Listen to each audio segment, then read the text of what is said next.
If you work in quality control at a candy factory, you know strict safety regulations come with the job. It's why you partner with Grainger. Grainger helps you find the high-quality and compliant products your business needs to inspect, detect, and help correct issues. And the sweetest part is, everyone gets a product that's as safe to eat as it is delicious. Call 1-800-GRAINGER, click Grainger.com, or just stop by. Grainger, for the ones who get it done.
Welcome, Wapham crew.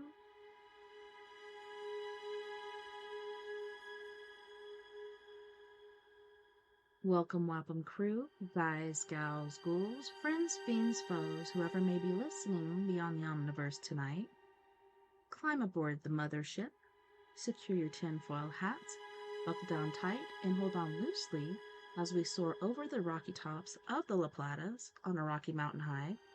Get sucked into the vortex of the Four Corners and settle down snugly at mile marker 420 in colorful Colorado. It is Sunday, March 16th, Monday, March 17th for those of you across the pond and beyond. Good morning, good afternoon, and good evening to you, and thank you so much for joining me tonight on We Are Paradox Media's Late Night in the Rockies. I'm your host, TessaTNT, and we are broadcasting live from the Mile High Clubhouse tonight. If you're listening live right now, you may be listening to us on KPNL Radio, which you can find at KPNL Radio at kpnl-db.com.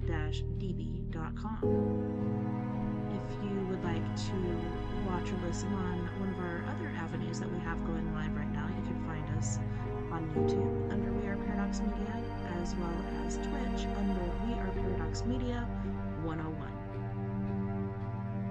If you want to listen on your own time, whether you're working in or working out, you can listen to us on any venue that you listen to your podcast, and you will find us there once more under We Are Paradox Media. So tonight it's story time with me, TessaTNT, and unfortunately we cannot broadcast live anymore on Facebook, and that's the reason why I'm going to do this really quick. I have a little thing that I've prepared.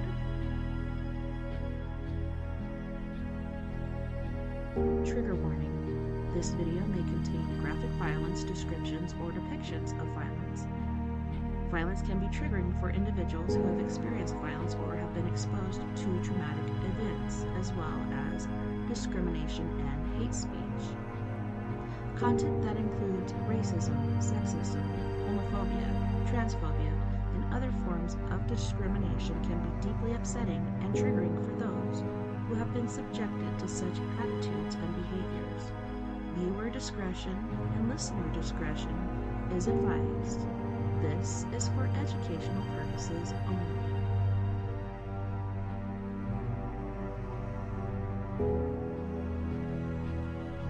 Alright, so we're going to get back into the book we were reading prior to this, and the book is The Nazis and the Occult.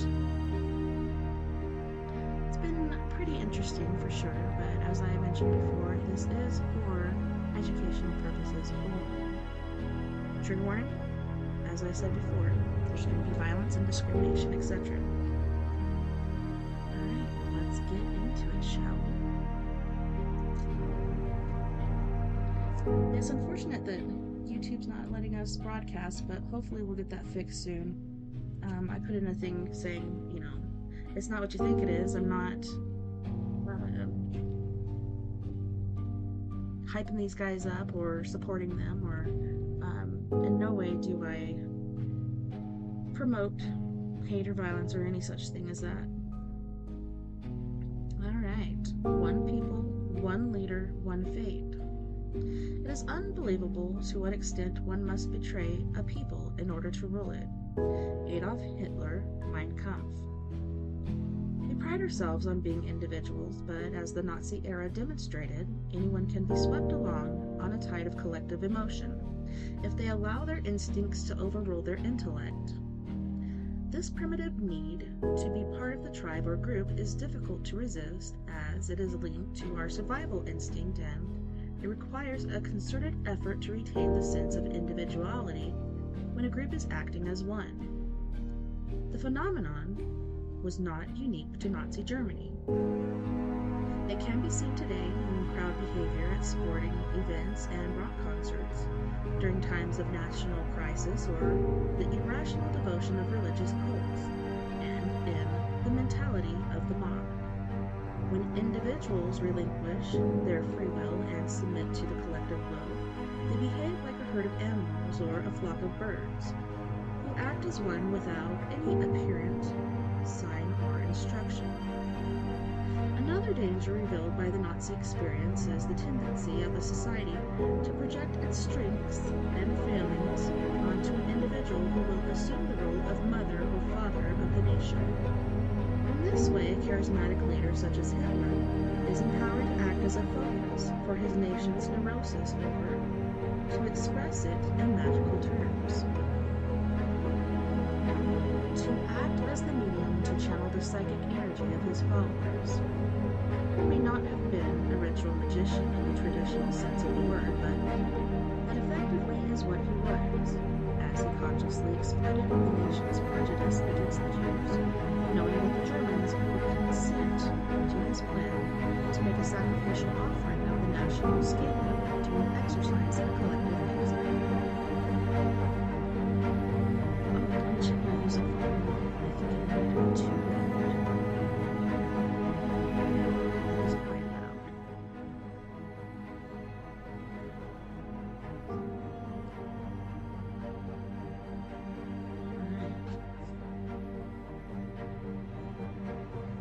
The Freemasons. Hitler's paranoid obsession with Freemasonry originated in his mistaken belief that it was primarily a Jewish esoteric society, and that it possessed arcane secrets that could undermine the state of its members were allowed to infiltrate the corridors of power. All the supposed abominations, the skeletons and death's heads, the coffins and the mysteries, are mere bogies for children. But there is one dangerous element, and that is the element that I have copied from them. They form a sort of priestly nobility. They have developed an esoteric doctrine not merely formulated but imparted through the symbols and mysteries in degrees of initiation. The hierarchical organization and the initiation through symbolic rites, that is to say without bothering the brain but by working on the imagination through magic and symbols of occult. All this is the dangerous element I have taken over. Don't you see that our party must be of this character? An order that is what it has to be, an order, the hierarchical order of a secular priesthood, ourselves or the Freemasons or the Church. There is room for one of the three and no more. We are the strongest of the three and shall get rid of the other two.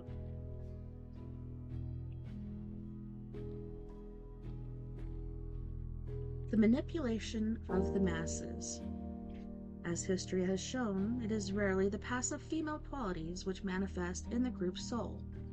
Notable exceptions occurred during the benign influence of the Mahatma Gandhi, whose passive revolution forced the English out of India, and, more recently, in the outpouring of national grief which marked the death of Diana, Princess of Wales.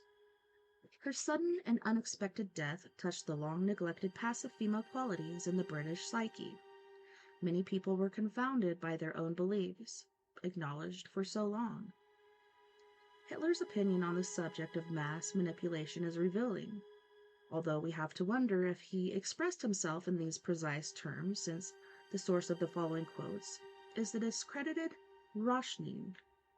But Rockies was known to have paraphrased passages from Hitler's speeches and informal after-dinner discussions or table talks, so it seems reasonable to assume that the substance of this extract taken from Voice of Destruction is accurate at least. My enemies have turned up their noses at me. They have asked, full of envy, why is this man so successful with the masses?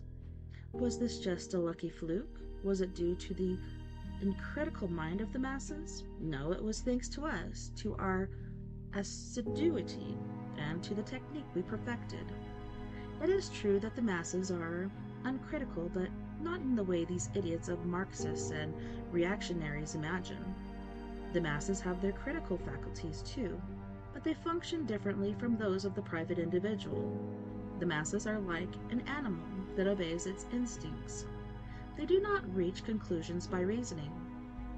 My success in initiating the greatest people's movement of all time is due to my never having done anything in violation of the vital laws and the feelings of the mass. These feelings may be primitive, but they have the resistance and indestructibility of natural qualities.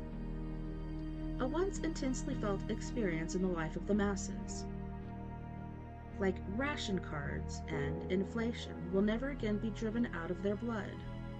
The masses have a simple system of thinking and feeling, and anything that cannot be fitted into it disturbs them.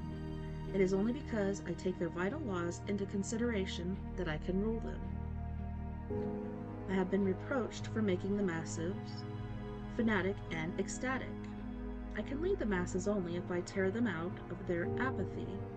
Only the fanatic mass can be swayed. The mass that is apathetic and dull is the greatest threat to unity. So Rockies noted, he had made the masses fanatic, he explained, in order to fashion them into the instruments of his policy. He had awakened the masses, he had lifted them out of themselves and given them meaning and a function. He had been reproached with the appealing of their lowest instincts. Actually, he was doing something quite different. If he were to go to the masses with reasonable deliberations, they would not understand him. But if he awakened corresponding feelings in them, they followed the simple slogans he presented to them. Hitler again said, at a mass meeting, thought is eliminated, and because this is the state of mind I require, because it requires to me the best sounding board for my speeches, I order everyone to attend the meetings, where they become part of the mass whether they like it or not, intellectuals and bourgeois as well as workers. I mingle the people. I speak to them only as the mass. I am conscious that I have no equal in the art of swaying the masses, not even Goebbels. Everything that can be learned with the intelligence, everything that can be achieved by the aid of clever ideas, Goebbels can do. But real leadership of the masses cannot be learned, and remember this, the bigger the crowd, the more easily it is swayed. Also, the more you mingle the classes, peasants, workers, black-coated workers, the more surely will you achieve the typical Mass character. Don't waste time over intellectual meetings and groups drawn together by mutual interests. Anything you may achieve with such folk today by means of reasonable explanation may be erased tomorrow by an opposite explanation. But what you tell the people in the Mass in a receptive state of fanatic devotion will remain like words received under a hypnotic influence, ineradicable and impervious to every reasonable explanation. But just as the individual has neurosis, which must not be disturbed, so the Mass has its complexes that must not be awakened. The entire weight of the masses rests on the party, and the party is itself a constituent part of the Mass. Mastery always means the transmission of a stronger will to a weaker one. How shall I press my will upon my opponent?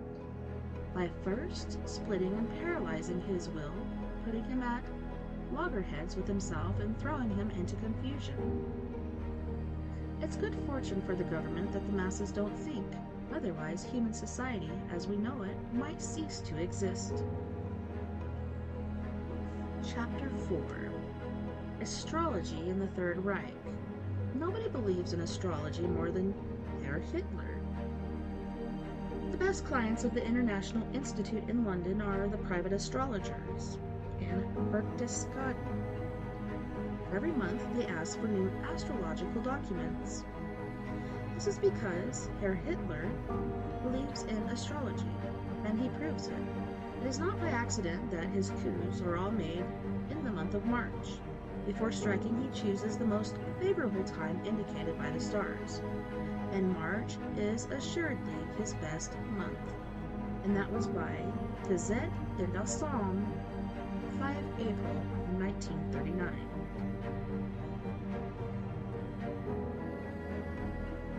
In the spring of 1923, Germany's foremost amateur astrologer, Frau Esbeth Ebertin, received a letter from an admirer in Bavaria asking her to draw up the horoscope of a man who had just taken control of a minor political party in Munich. The writer had convinced himself that the new leader of the German Workers' Party was destined for great things, and she wanted the rest of the nation, which was still recovering from the Great War, to share her hopes for the future. She supplied Frau Ebertin with the date and place of the man's birth as 20 April 1889. At Braunau am in Austria, but withheld his name. Accepting the challenge, the seer of Görlitz, as she was known, duly drew up the chart which she published with a commentary in the 1924 edition of her popular almanac, Ein Blick in die Zukunft, a glimpse into the future. Although Frau Ebertin had not been given her subject's time of birth, an essential detail for the casting of an astrological chart, she made an eerily accurate forecast by assuming he was born in the morning and producing what is known as a progressed horoscope, which goes beyond a psychological profile to predict the subject's prospects for a specific period in their life. Her chart suggested that this radical political activist did not need to ally himself with dark forces, but merely had to seize the predetermined opportunities that would present themselves in due course to ensure that the prediction would be fulfilled, she concluded.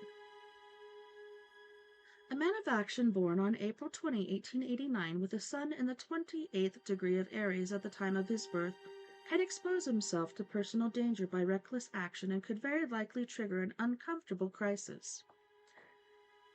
His constellations show that this man is to be taken very seriously indeed. He is destined to play a Führer role in future battles.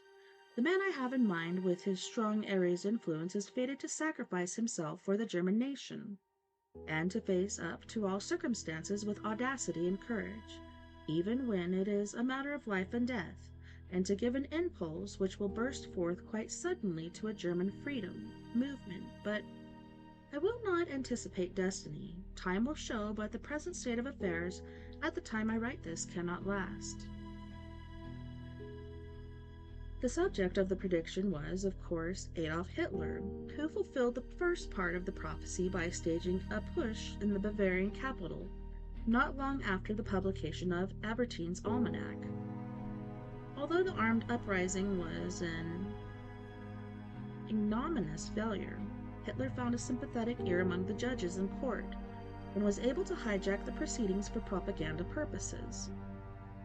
Frau Albertine was later rewarded by being granted a private audience with the Nazi leader, whom she described as shy and self-conscious, in contrast to his public speaking persona, when she witnessed the performance of A Man Possessed. She subsequently drew up a second, more detailed horoscope based on the assumption that Hitler had been born at 6:22 p.m., which she considered more likely as this fitted his personality. She concluded her second report with the prophetic words, "It will turn out that recent events, meaning the Feldputsch, will not only give this movement inner strength, but external strength as well, so that it will give a mighty impetus to the pendulum of world history." Hitler's horoscope. The new natal chart revealed that Hitler's birth occurred on the cusp of Aries and Taurus, which signified that he could be driven by unchecked ambition. His ascendant, the degree of the zodiac immediately on the eastern horizon at the moment of birth, was the 25th degree of Libra, and his natal sun was in the 1st degree of Taurus. This would indicate someone for whom self-expression is an all-consuming passion either through the arts, acting, or public speaking. Neptune provides the ability to inspire, but can also end in the haranguing of bystanders to no avail. Although Frau Albertine did not say so, this profile would be likely to produce an evangelical political or cult leader, and someone who was self-sufficient. But there were other influences which augured ill for this individual, namely a Venus-Mars conjunction, which suggested a tendency to stifle a craving for recognition out of fear of rejection. Venus and Mars were also in Taurus with Mercury in Aries, which emphasized a stubborn, self-centered aspect of his personality, which would ensure that he would not be easily deterred by delays or obstructions, nor would he be discouraged by the opinion of other people or swayed by their objections. The other influential aspect on the chart was Capricorn, another earth sign. In Hitler's chart, both the moon and Jupiter were in this sign, which meant that this pragmatic, hard-headed aspect of his personality was reinforced. But the flip side of this quality is intolerance, for under certain conditions, the virtues ordained by the stars can easily become vices. Serious astrologers agree that the stars set out a blueprint for our lives, but free will, not fate, determines each person's destiny and also that of the nations. Hi, Daryl. Good to see ya.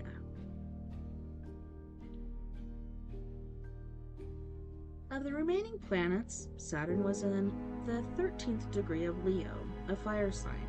Uranus was in the 20th degree of Libra, while Neptune and Pluto were in Gemini, both air signs, thus giving rise to a conflict of emotion and intellect which could lead to spontaneous, ill-considered actions or, conversely, prevarication arising out of fear of being held responsible for the consequences of one's actions.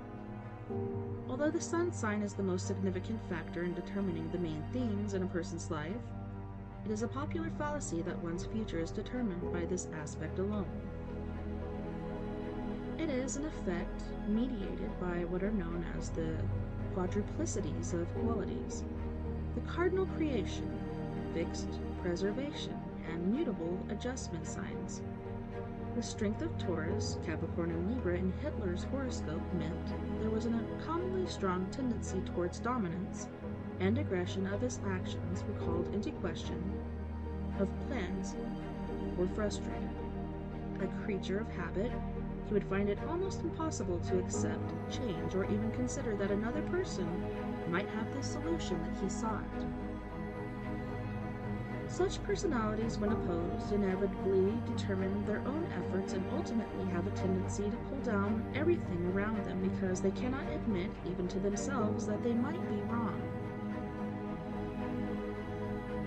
Another factor in determining the future prospects and actions of an individual are the relative aspects between the planets at the time of their birth. In Hitler's chart, Saturn was square at 90 degrees to Mars, which indicates a distrustful, suspicious nature. Saturn was also square to Venus in this natal chart, which suggests an emotionally confused personality who avoids intimate relationships and may express his sexual nature in unnatural ways. This aspect reveals a self-indulgent idealist who can take duty to an extreme. Such individuals may imagine that they have been born to bear a burden or are destined to suffer because they are misunderstood. A common complaint of false messiahs who seek followers and lead fanatical religious cults into self-destruction. Mercury in opposition to Uranus compounds the problem by ensuring that the individual is totally self-absorbed, lacking true compassion and preferring to channel his affection into those who will not spurn them, such as animals and children. Saturn sextile at 60 degrees to Uranus nurtures an authoritarian personality, while Neptune in conjunction with Pluto can incline a weak individual to retreat into self-delusion. Venus in conjunction with Mars emphasizes robust self-confidence, but also a certain inflexibility. People with this aspect see everything in stark black and white and tend to harbor resentments for years, long after the event which gave rise to such feelings. The Sun trine at 120 degrees to the Moon and Jupiter, which were in conjunction, appeared to prefigure success but indicated that this particular subject hungers for status and public approval. In fact, the need for approval and acceptance will be addictive, particularly from those he perceives as having superior social standing.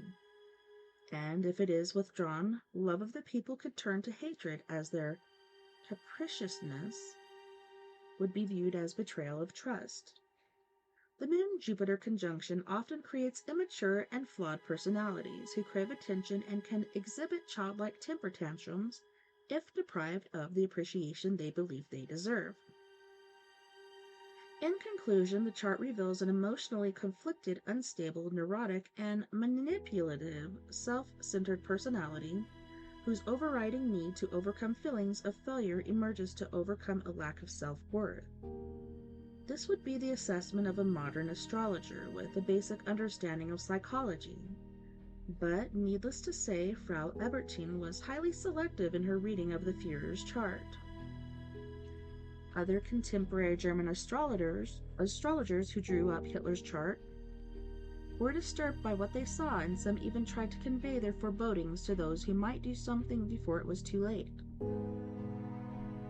With the chart drawn and the numerous planetary influences recognized, it would be possible for an accomplished astrologer to draw up a second chart for a specific date in the future, when alignments like those are at the moment of birth could be expected again.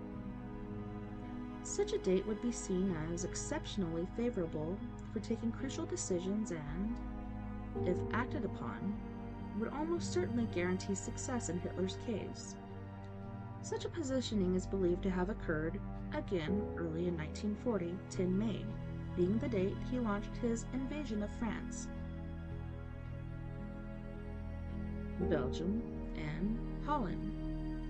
Military historians tend to dismiss the entire astrological aspect out of hand, citing Hitler's desire to give his troops as long a period of dry weather as possible, since he was haunted by the prospect of his army becoming bogged down in the muddy fields of Flanders, as the German army had been during his own service in the First World War. In the event, his victory in 1940 was so swift and overwhelming that he gave birth to a new strategic term, Blitzkrieg, lightning war, and it convinced many in Germany and abroad who were familiar with the influence the stars can exert on our destiny that Hitler had been advised by an astrologer. Frau Ebertin's fate adds a curious postscript to her predictions.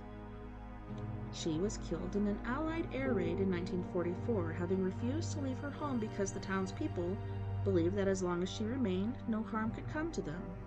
According to her son, she had foretold the date of her own death, and she also knew which of her neighbors would die on that day because at one time or another she had cast their charts, leading her to conclude that they would all die together.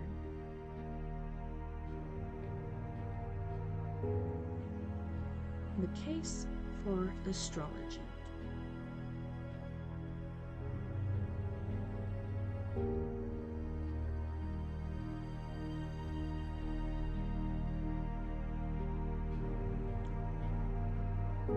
Those who do not believe that planetary alignments can influence our lives will argue that Hitler was the product of this upbringing, specifically a domineering father and an overindulgent mother, rather than the subtle stresses of cosmic tides. But serious astrologers who operate within a spiritual tradition see more than the external effects noted by the fortune tellers who draw up horoscopes for the popular press. They will be acutely aware of the invisible mechanism behind the universe which determines the psychological configuration peculiar to each person who is literally a child of their time. Hitler was fated to assume the role he did only in the sense that he gravitated to the center of the political storm brewing up in Germany at that time because of his psychological makeup. He responded to the nation's call for a leader with his temperament, but if he had not stepped forward, a similar individual might have fulfilled the role intended for him. In short, the random factors of Hitler's birth ensured that he was in the right place at the right time to offer Germany the leader it desired and one might say deserved.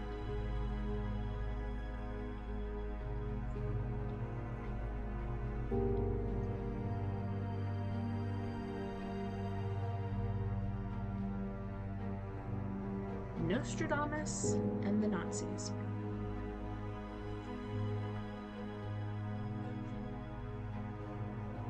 According to many experts in the ancient art of divination, Frau Albertine was not the first astrologer to foresee the rise of Hitler and his Nazi party. Nostradamus, the 16th century seer of Ceylon, was said to have encoded his predictions in the collection of cryptic verses known as the Censures, which have been the subject of heated debate for the past 400 years.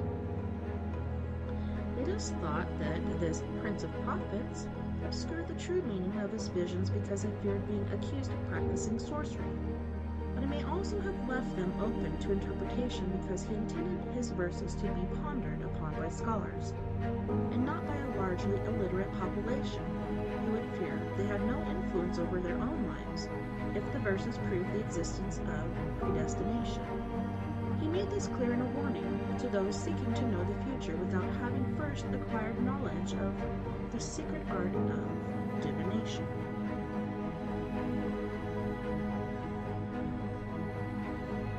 Let those who read this verse ponder its meaning. Let the common proud and the unlearned leave it alone. All of them, idiot astrologers and barbarians, keep off. He who knows the other thing, let him be a priest of the right. It is tempting in retrospect to interpret various quatrains as foretelling the rise of Hitler and the outbreak of the Second World War. In the farthest depths of Western Europe, a child will be born of a poor family, who by his speeches will seduce great numbers. His reputation will grow even greater in the Eastern domain. Both Hitler's annexation of Austria in 1938 and his adoption of the swastika also appear to have been foreseen.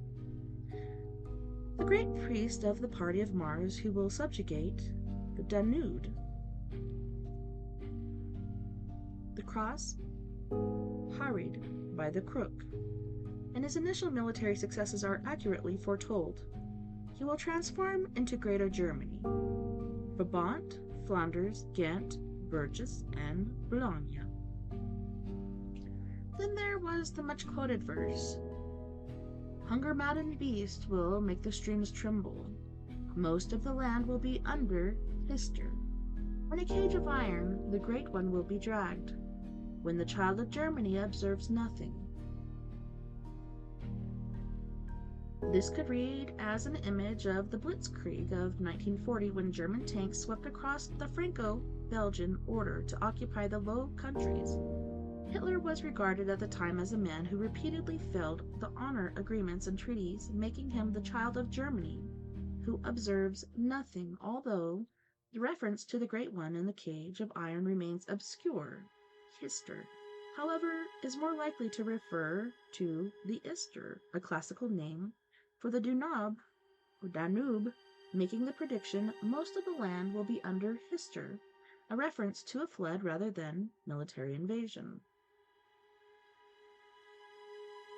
For those who doubt the possibility that man can foresee the future, it is worth recalling the tale often told of Nostradamus and his final prediction.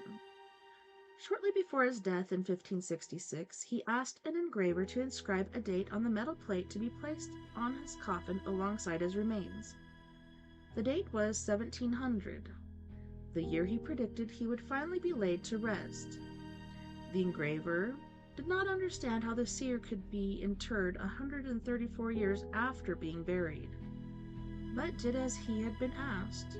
Exactly 134 years later, the coffin was exhumed by the French authorities, who needed to satisfy themselves that this was indeed the coffin of Nostradamus. So they opened the casket to identify the skeleton, and there, clutched in the bony fingers, was the metal plate engraved with the year of his exhumation, 1700. Prophecy and propaganda. The enemy is now making use of horoscopes in the form of handbills dropped from planes in which a terrible future is prophesied for the German people. But we know something about this ourselves. I am having counter-horoscopes worked up which we are going to distribute, especially in the occupied areas. This was by Goebbels in his diary, 16 March 1942. Is that today?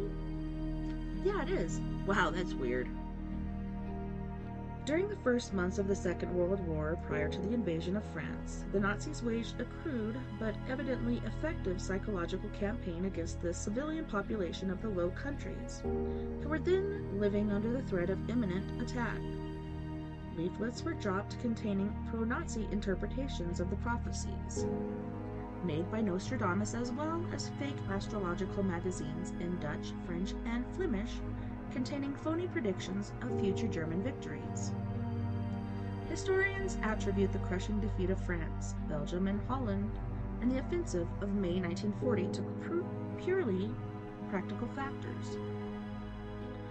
The ingrained defeatism of the French, the superiority of the German forces, their speed, and the element of surprise gained by their audacious strategy of attacking through the Ardennes to circumvent impregnable French defenses known as Maginot Line.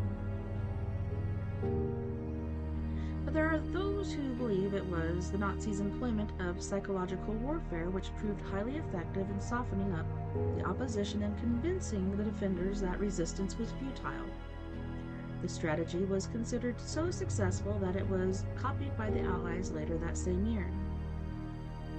The idea had originated that Frau Goebbels, wife of Joseph Goebbels, the Minister of Propaganda and Enlightenment, who had chanced upon a book entitled Mysteries of the Sun and the Soul, in which the author made a compelling case for interpreting one of the 400-year-old quatrains as foreseeing an expansion of the German Reich after a bloody conflict with France, Britain, and Poland. Most astonishing was the naming of the year in which this conflict would take place, 1939, which had been arrived at by calculating the date from which England would see the monarchy change 7 times in a period of 290 years. According to the author, Dr. Kritzinger, this could only refer to the period following the execution of Charles I on January 30th, 1649.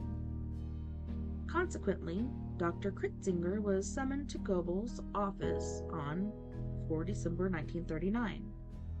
where he was invited to identify other verses which might be adopted in support of Nazi policy.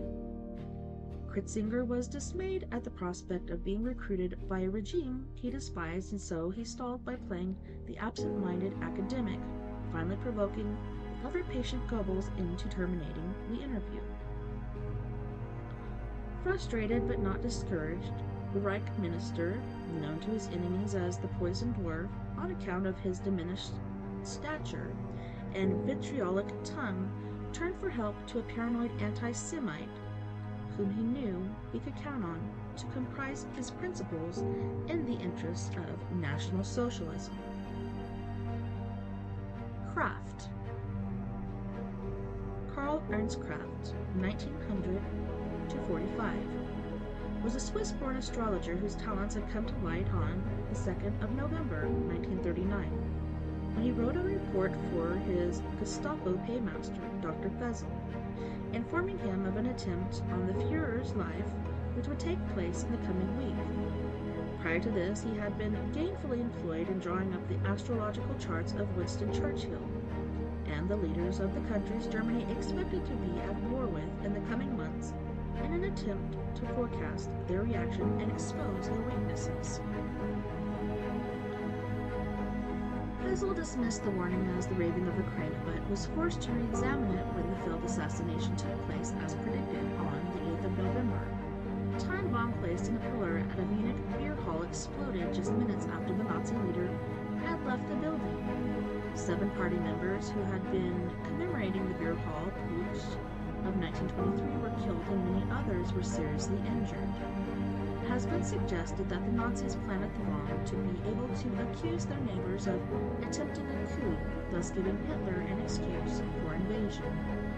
Certainly they would have had no second thoughts about sacrificing several of their own if it brought about the desired result, but time bombs were unreliable, making it highly unlikely that the leadership would have risked the device exploding prematurely. The SS leadership suspected disloyal elements within the party but were unable to unearth any physical evidence. It is said that in desperation Himmler consulted an Austrian psychic, who went into a trance on Himmler's sofa and described 3 foreigners conspiring with Otto Trasser, who was known to have Soviet sympathies. Inner Voices. Hitler's narrow escape has been cited as yet another example of the many occasions on which the Führer was saved from certain death by the dark forces he had pledged himself to serve, while conventional historians put the incident down to pure luck.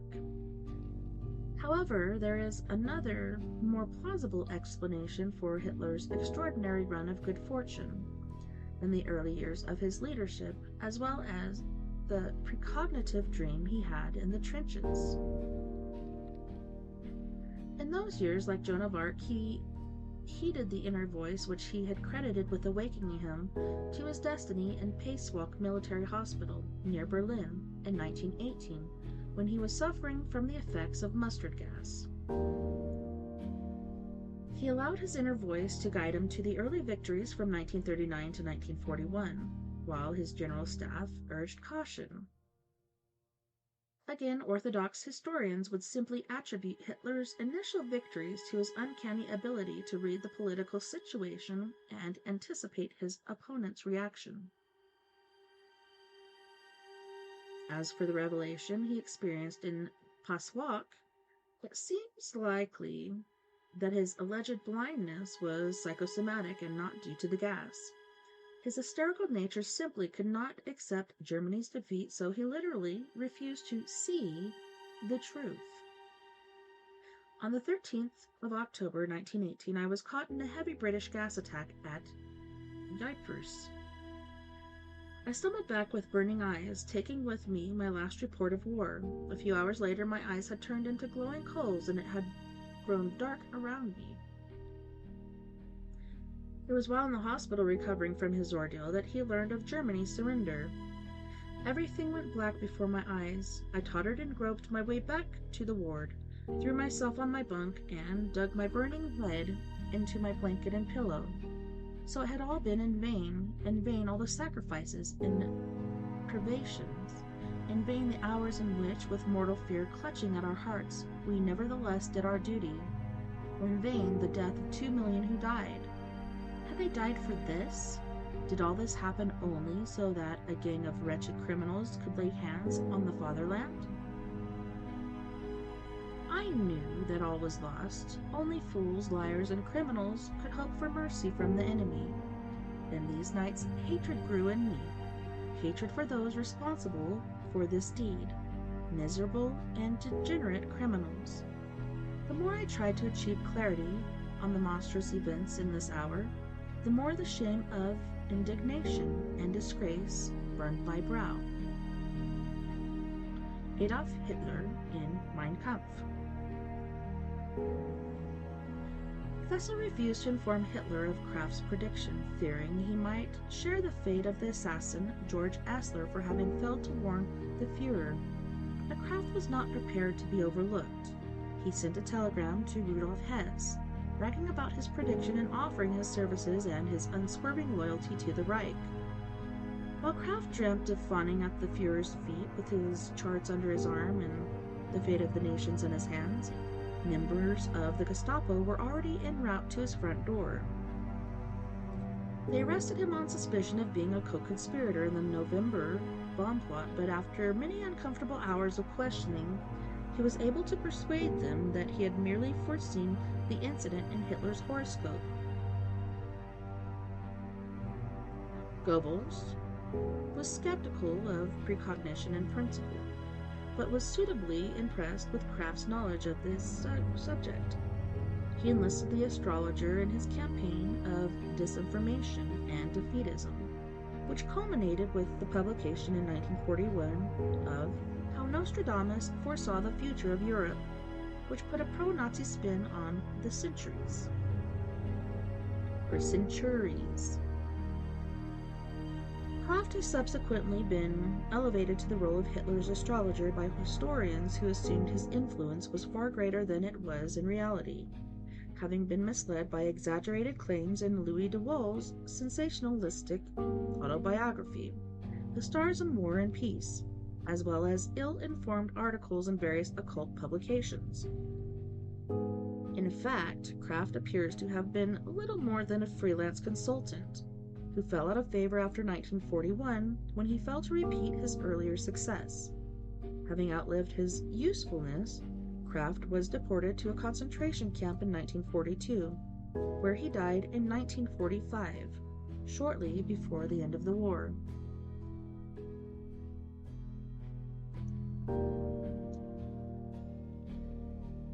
The Empire Strikes Back. In the United States, astrologers are at work to prophesy an early end for the Führer. We know that type of work as we have often done it ourselves. We shall take up our astrological propaganda again as soon as possible. I expect quite a little of it, especially in the United States and England. Goebbels' Diary, 28 April 1942. In 1940, the war was going badly for the British, who were besieged on their beleaguered island from the air by the Gorg's Luftwaffe, while their supplies were being sunk by the U-boat wolf packs, prowling the treacherous waters of the Atlantic. The bulk of the British Army was still recovering after the miraculous evacuation from Dunkirk, although there was some good news from the Second Front in Africa, where the British were discovering that the Italians lacked the fighting spirit of their German allies.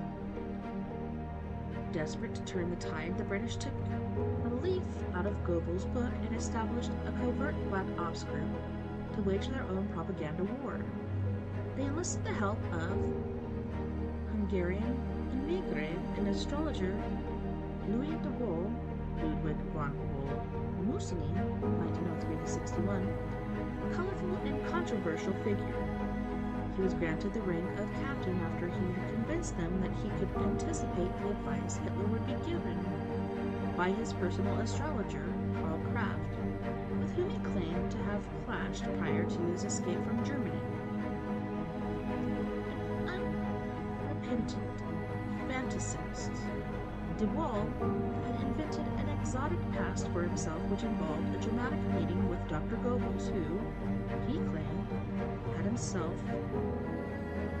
offered him a position in the propaganda ministry as resident astrologer, an offer which put de Waal in conflict with the conspiracy-obsessed Kraft. On his arrival in England, de Waal was put to work writing fake predictions for counterfeit copies of a popular German astrological magazine, Der Zenit, which were printed in England and smuggled into Germany and the occupied countries. The plan was to convince the Germans that the magazine's prophet was uncommonly accurate by the simple expedient of printing the predictions several months after the events had occurred. The hope was that those who were fooled into believing that the magazine was genuine would then be demoralized by other fictitious forecasts of crushing defeats for the Axis powers predicted for the coming months. Unfortunately, several crates of fake publication were intercepted by the Gestapo, who noted that the credited editor of the latest issue, Dr. Korsch, had been dead for several years. De Waal was then shipped off to America in early 1941, where he toured U.S. news networks offering a damning psychological profile of the Nazi leader, which culminated in a prediction of Hitler's imminent death, in the hope that this news would filter back to Berlin. In retrospect, de Waal's reading of Hitler's horoscope was surprisingly perceptive. Comparing Hitler's chart with that of Napoleon, de Waal concluded that they shared the same alignment of Saturn, suggesting that Hitler would die or be overthrown within a few years. He also predicted the violent death of Hitler's mistress, although at the time no one knew of her existence outside the Nazi inner circle, and he also foresaw defeat for the German army on the Eastern Front. Despite the fact that the Russian campaign had just begun and seemed to presage another lightning victory for the Wehrmacht, the British clearly valued his contributions to the campaign, and in 1943, under the auspices of black propaganda spymaster Sefton Delmer, de Waal spent months in seclusion compiling a 124-page book entitled Nostradamus prophesiet den Kriegsverlauf. Nostradamus predicts the course of the war, which included 50 verses written by himself but attributed to the seer of Ceylon and annotated with a scholarly commentary predicting defeat for the Reich. Let me see how far this one is. Yeah, we might as well go to our first music break. And I figured for this music break, well, for all of our music breaks this evening, we might pick up the tempo, give us some light in all this darkness we've been reading about. So, we're going to be hearing from King Cinnamon with Fantastic, Hosni Bronx, Dance as a Lion, and King Cinnamon with Al Emo Adarella. You guys don't go anywhere. We'll be right back after this music break. With pop on speed. She like my water bam bam. King Cinnamon. Oh shit, baddest. Take your bam bam anywhere you day. Know your bam bam, it is a Friday. Come on, let's go, it is a holiday. Anything you want, baby, I will pay. Take your bam bam anywhere you day. Know your bam bam, it is a Friday. Come on, let's go, it is a holiday. Anything you want, baby, I will pay. Fantastic. Baby girl, you romantic. Fantastic.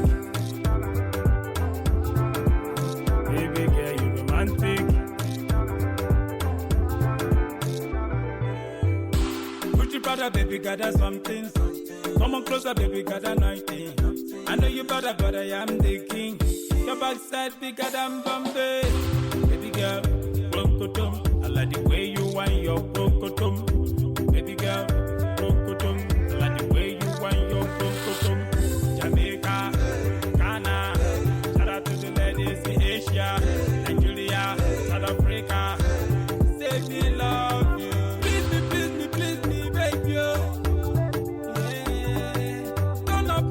turn up from you. Yeah. Shake your bum bum anywhere you day. Throw your bum bum if it's a Friday. Come on, let's go, it is a holiday. Anything you want, baby, I will pay.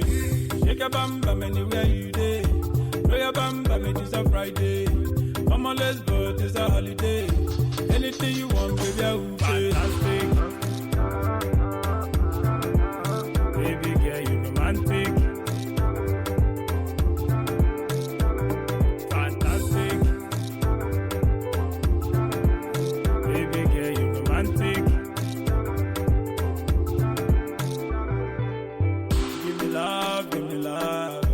Show me love, show me love. Oh, give me love, give me love.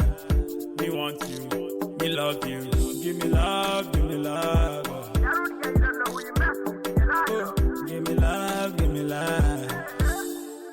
Hey, please me, baby. Oh. Yeah, turn up from you.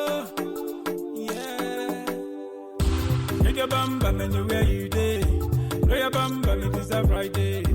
Come on, let's go, it is a holiday. Anything you want, baby, I will pay.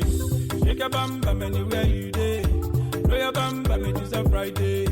Come on, let's go, it is a holiday. Anything you want, baby, I will pay. Fantastic. Baby girl, you romantic. Fantastic. Baby girl, you romantic. King Cinnamon. You know what I'm saying?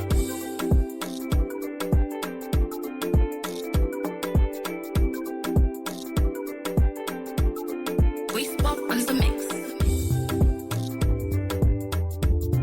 Lift it up.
chant the word people in love.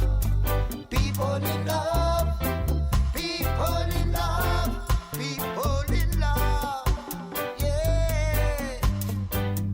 Humanity want to protect humanity. We have to save people from poverty. We don't want your frustration. We don't want your ambush Babylon.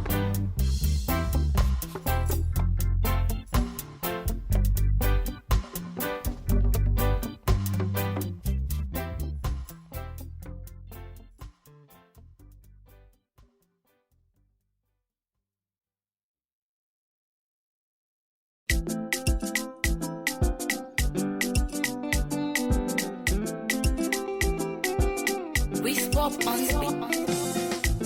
Ka anyị kelee Chineke makwa n'ala Imo bụ ndị njem ọnụ. Ka anyị kelee onye nwe ụwa ịmakwa n'ala Imo bụ ndị njem ọnụ. Imo, ala Imo ekerelo, ala Imo, ala Imo ekerelo, ala Imo steeti, ala Imo ekerelo, ala Imo, ala Imo ekerelo, ala Imo steeti, ala Imo ekerelo, ala Imo, ala Imo ekerelo. Democracy emeriela, ndị Imo emeriela, ala Imo, ala Imo ekerelo, ala Imo, ala Imo ekerelo, ala Imo steeti, ala Imo ekerelo, ala Imo, ala Imo ekerelo. Democracy emeriela, ndị Imo emeriela, emeka mara mma, ebere mara mma, ọfana mara mma, First Lady mara mma, emeka ịdị ọha mma, emeka ịdị ọha mma, omenka hụrụ anya n'ịdị ọha mma, omenka hụrụ anya emeka na-egi mmadụ mma, emeka na-egi mmadụ mma, emeka pụta n'ọgbọ, ụmụ ụwa wulie elu, emeka pụta n'ọgbọ, ụmụ ụwa emewe mkpọtụ, emeka na-egi mmadụ mma, emeka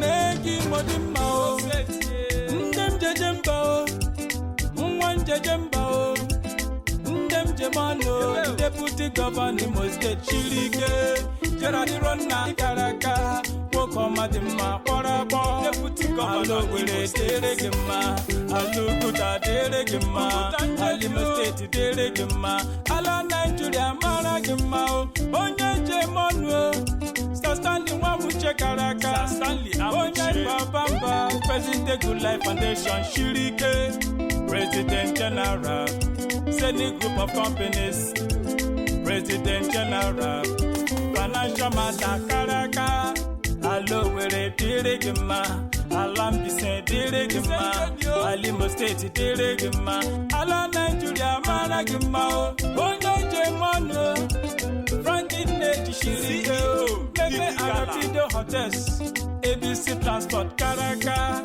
Alo were dịrị gị mma, ala Mbaise dịrị gị mma, ala Imo State dịrị gị mma, ala Nigeria mara gị mma, Uche Onyagocha nne m, ọ na-ebu nwoke ọma dị mma, onye hụrụ na keleli ya, ma ọ wụrụ gị gị na ndị otu gị, ma ọ wụrụ nule njiji gara iji n'ala Imo steeti, ma ọ wụrụ gị gị na ndị otu gị, ma ọ wụrụ nule mmiri gara izo n'ala Imo steeti, ala Owerri dịrị gị mma, ala Owerri dịrị gị mma, ala Imo steeti dịrị gị mma, ala Nigeria mara gị mma, the chairman Orange Trucks Limited, Sir Anthony Ifeanyi Chukwu Ndubise na Ishirike, Ikenga ndị Chele, pride of his people, most outstanding one, Okoma mara mma, ịkpọrọ akpọ, ala Owerri dịrị gị mma, ala Ijeatọ dịrị gị mma, ala Imo steeti dịrị gị mma, ala Nigeria mara gị mma, Honorable Njogbu shiri ike, Honorable Obinna shiri ike, Jerry Laboso shiri ike, Tochukwu Okereke shiri ike, Okahube shiri ike, Injinia Beninadi shiri ike, onye ọma na construction, nwoke ọma dị mma ịkara aka, onye shiwere he gbawara ni, dedemu ịmara mma, nwoke ọma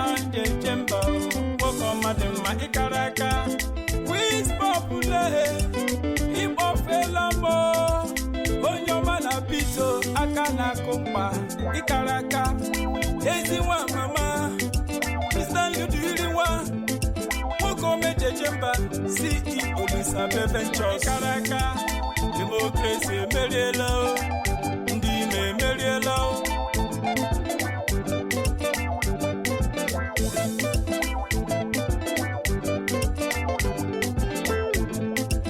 Democracy, Merielo.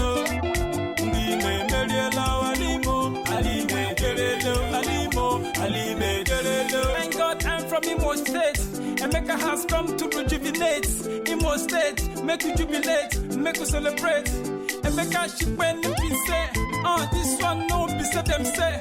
Emeka has come to rejuvenate. Imo State, celebrate, make you jubilate. Ala mekele His Excellency Achikudenwa. Mekele kwa His Excellency Dr. Hakim. Yemaka Right Honorable BDK. Nekelekwa Right Honorable Jones Oyereri. Ala mekele Senator Onyebuchi Mr. Empowerment. Nekelekwa Right Honorable Emeka Chinedu. Umo mimo lowali bia meziena alimo. Alima Dilama. Cliffito.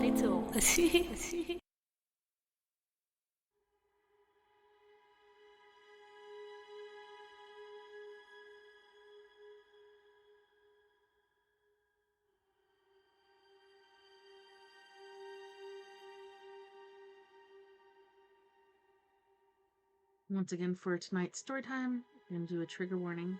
This video may contain graphic violence, descriptions, or depictions of violence. It can be triggered for individuals who have experienced violence or have been exposed to traumatic events, as well as discrimination and hate speech. Content that includes sexism, homophobia, racism, transphobia, and other forms of discrimination, which can be deeply upsetting and triggering for those who have been subjected to such attitudes and behaviors. Viewer and listener discretion is advised. This is for educational purposes only. Alright.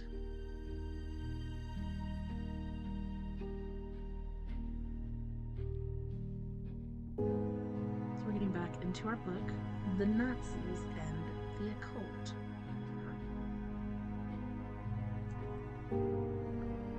Get back to my place here. Had to go grab something to eat really quick. I'm starving. Alright. The Louis de Wall I knew. De Wall's reputation as a formidable occultist and his own recollection of the part he played in Britain's psychic warfare against the Nazis are as fanciful as one of the popular novels with which he made his name after hostilities ended. It is clear that he reveled in a myth of his own making. For a more objective view, it is worth reading the recollections of his friend and fellow astrologer, Dr. Felix J., whose evaluation of de Wall originally appeared in Traditional Astrologer magazine. Shortly before de Wall's death, Dr. J. recalled a meeting at de Wall's apartment in Dark Lane, London, in the 1950s, during which the would-be adventurer explained the extent of his role in the British Black Ops.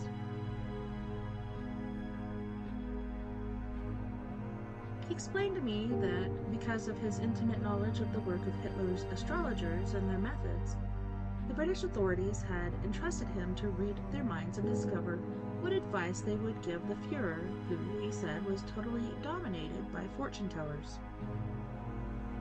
He mentioned one astrologer in particular, Karl Ernst Kraft, whom I had never heard of at the time. The impression he conveyed to me was that he, Kraft, was hobnobbing with the general staff. Further questioning was avoided, quite properly, by reference to the Official Secrets Act. There always have been unsubstantiated rumors of Hitler's preoccupation with occultism. One such story concerned a Berlin clairvoyant named Hanussen, already fashionably years before Hitler's advent to power, who in 1933 or 1934 mysteriously disappeared. De Wall has been accused of fabricating a myth, The fact is that he did not create it, but as he did in many other respects, he probably recognized its material possibilities, and he exploited them to the full, aware of the general attitude towards astrology. I found it increasingly difficult to believe that the British High Command would consult an enemy alien astrologer. I came to the conclusion that his work lay in a different direction. Astrologically seen, too, there appeared to be a flaw in de Waul's argument, and that the methods of astrology are not as determined as those of the physical sciences. Assuming Hitler did consult astrologers, did Louis know what methods they applied? Personal horoscopes of the principal military and naval chiefs engaged in the struggle were susceptible to something like a common interpretation. But what about mundane maps? Astrological charts of nations? In 1952 appeared his last book with an astrological content, The Stars of War and Peace, in which he painted a sensational picture of his astrological contribution to the British victory. This book was the culmination of a concerted effort on his part to turn whatever his secret work during the war had been into a legend, an effort that, I had heard much later, had started with a large number of syndicated articles all over the world. This legend, which proved very lucrative, has since been recognized for what it is, a carefully cultivated myth and not history. Then there is the embarrassing fact of the use of astrology for propaganda purposes during World War II, the exploitation of the bogey of Hitler's belief in the stars, the creation of the image of the evil craft, all matters known to me only years afterwards. Whether the prostitution of a science or a belief, the use of phony predictions, the adulteration of ancient material, like Nostradamus' centuries, is justifiable in war, is an ethical question which the practitioner must answer for himself. It lastly may depend on whether one believes in astrology or not. Did Louis de Waul believe in astrology? Did he regard it as an esoteric or scientific discipline? I must confess that after the end of the war, I began to doubt it. A warning to the curious. When attempting to interpret the obscure symbolism of the centuries, it is worth bearing in mind that the fifth law of prophecy, the law of diminishing accuracy, as defined by author Peter Monsieur, the Armageddon script states that the accuracy of a prediction will diminish with time. In short, a genuine prophet who limits itself to predicting events in their own time is more likely to have their predictions fulfilled than a seer who peers into the distant future because they will not be able to understand what they are seeing. It is also a mistake to accept the visions of a symbolist such as Nostradamus at face value, as these are open to a number of equally plausible interpretations. Le Mesurier contends that if anyone other than a mystic of comparable intuitive ability attempts to interpret such imagery, they will encounter the second law of prophecy, that of thwarted expectation, which states that a person of lesser vision will come to the obvious conclusion, and that these will inevitably be wrong. And finally, anyone attempting to interpret predictions made by another individual or who desires to draw conclusions from an astrological chart needs to be aware of the third law, that the prejudicial interference, which makes it clear that predictions and preconceptions do not mix. Flight of fancy. Hitler's attitude towards astrology evidently hardened after Hesse's misguided peace mission to Scotland in May 1940, which saw the deputy leader of the Nazi Party ignominiously incarcerated in the British prison like a common POW.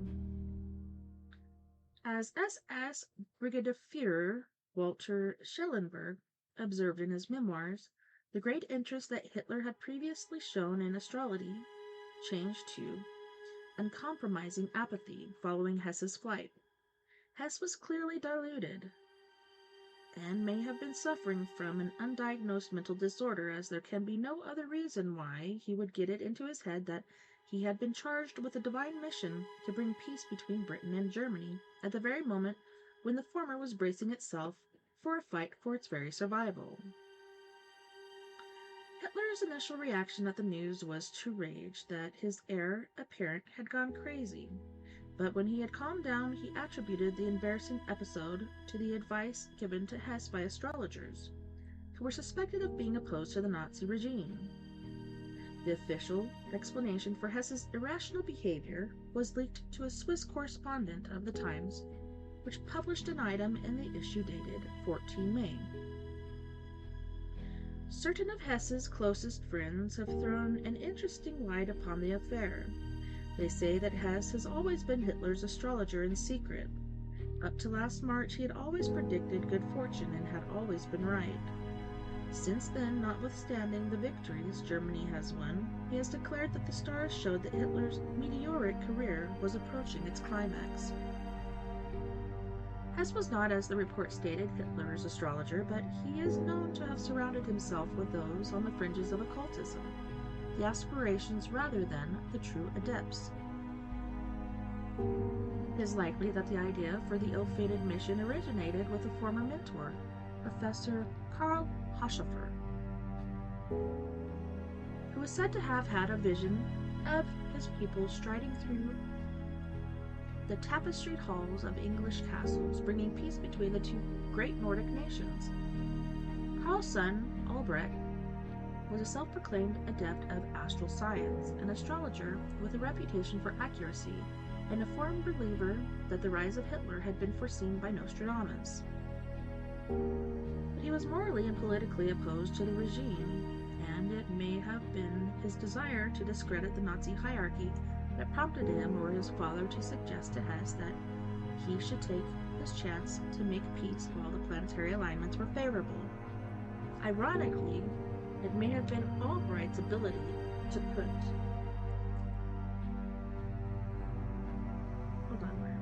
put a pro-Nazi spin on those same prophecies, which saved his neck when he and his father were arrested by the Gestapos a few days after the capture of the Nazis' deputy leader, because, after intensive questioning, they were allowed to leave. Hitler's smoldering resentment at Hess's betrayal prompted the latter's replacement, Martin Bormann, to issue a decree on 9th of June 1941, banning all forms of non-Aryan occultism. Action Hess, as it was called, saw hundreds of occult booksellers, fortune-tellers, complementary therapists, theosophists, and the like dragged out of their beds in the early hours and interrogated by the Gestapo, who considered such people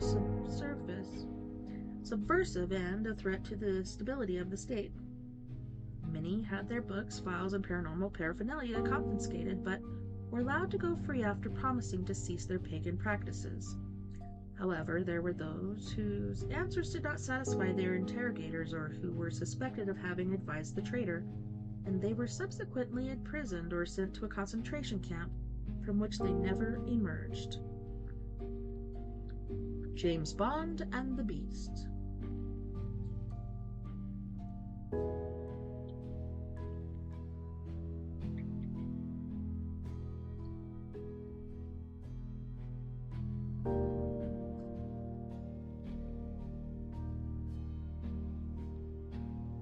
The story of Rudolf Hess's flight to Scotland reads like a chapter from a wartime thriller, and that may be attributed to the fact that it was hatched by a master of the modern spy novel, Ian Fleming, creator of James Bond.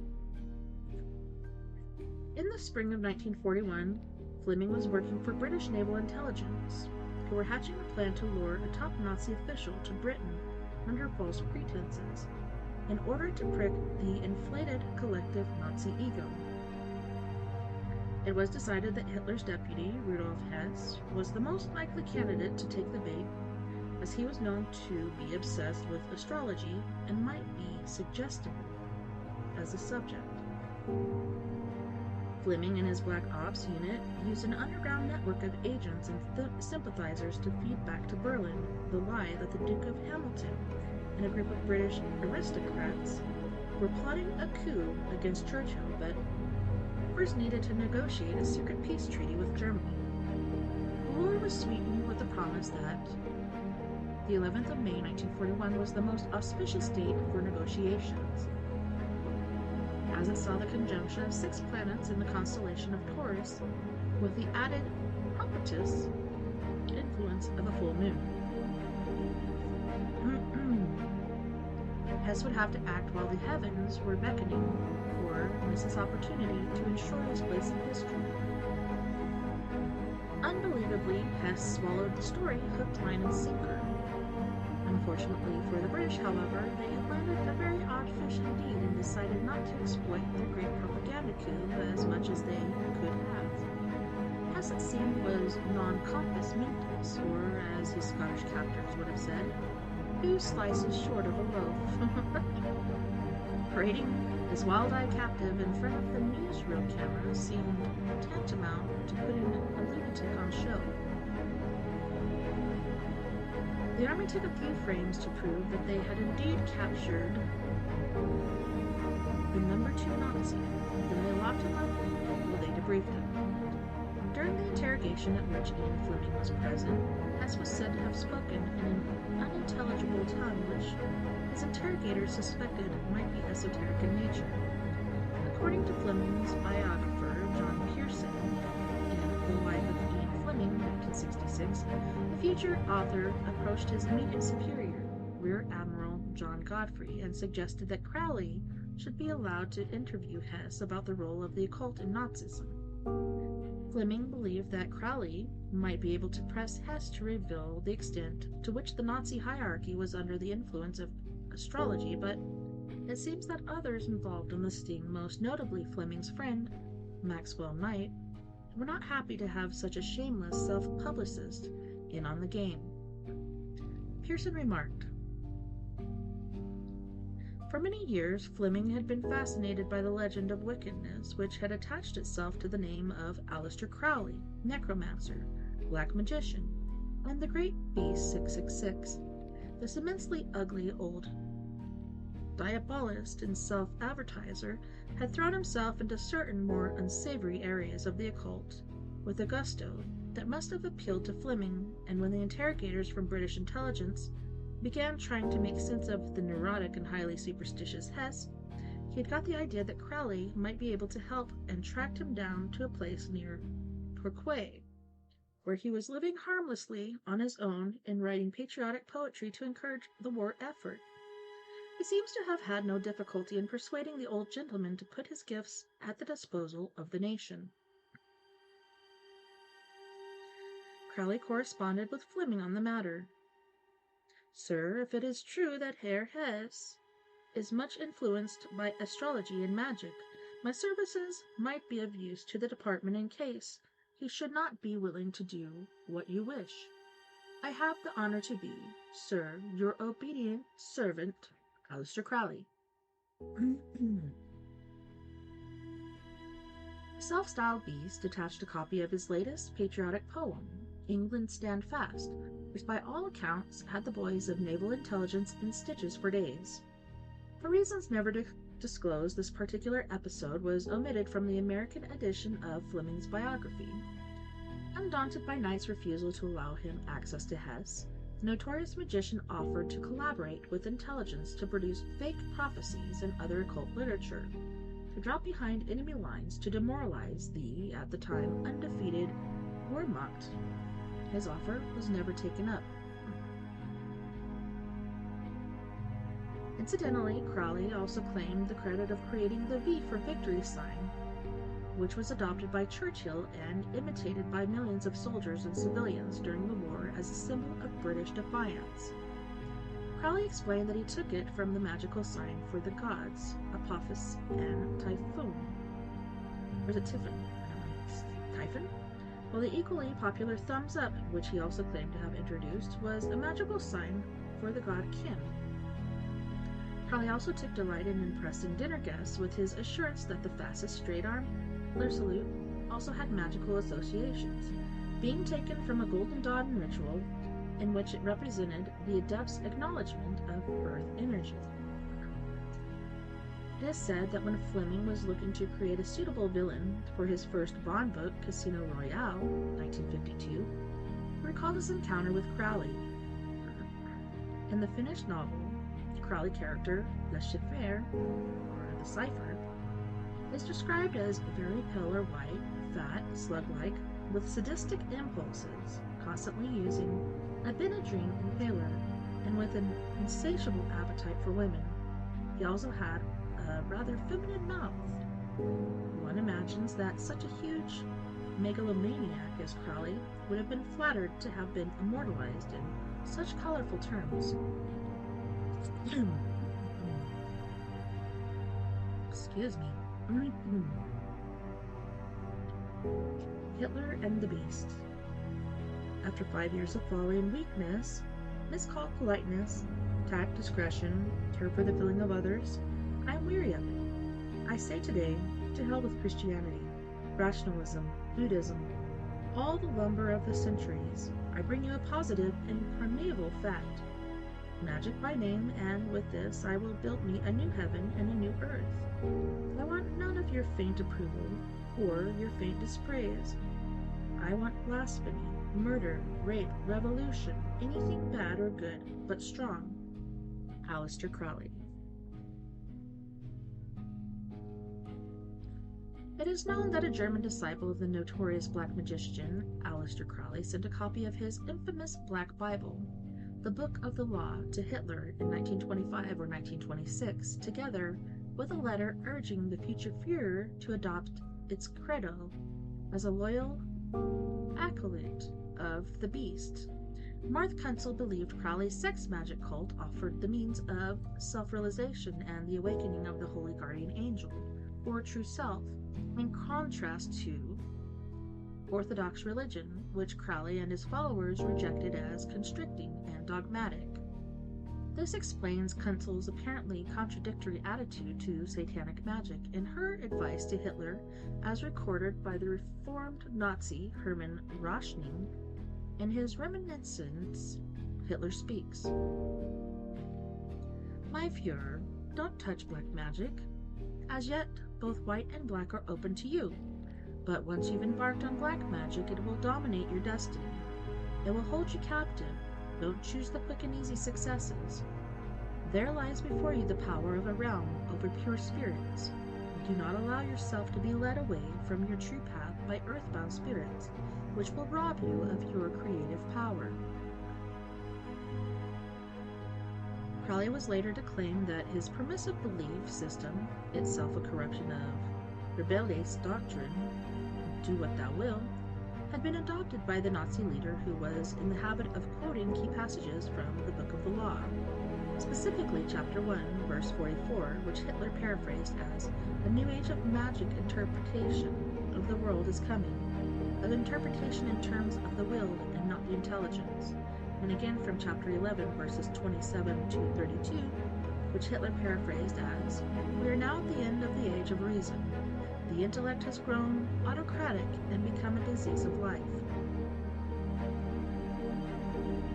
Shortly before the outbreak of the war, Kunzel wrote to Crowley agreeing that the parallels were either a shameless still or at least an amazing coincidence, such as would occur if Hitler had tapped into the universal mind from which Crowley had taken his inspiration. It began to dawn upon me how much of Hitler's thoughts were as if they had been taken from the law of Thelemann. I became his fervent admirer, and am so now, and will be to my end. I have ever so often owned this firm conviction that the close identity of Hitler's ideas with what the book teaches endowed me with the strength necessary for my work. I stated this even to the Gestapo some years ago. But fanciful as it might seem that anyone could believe that Hitler might have adopted Crowley's muddled, self-indulgent philosophy, if indeed one was to suppose that he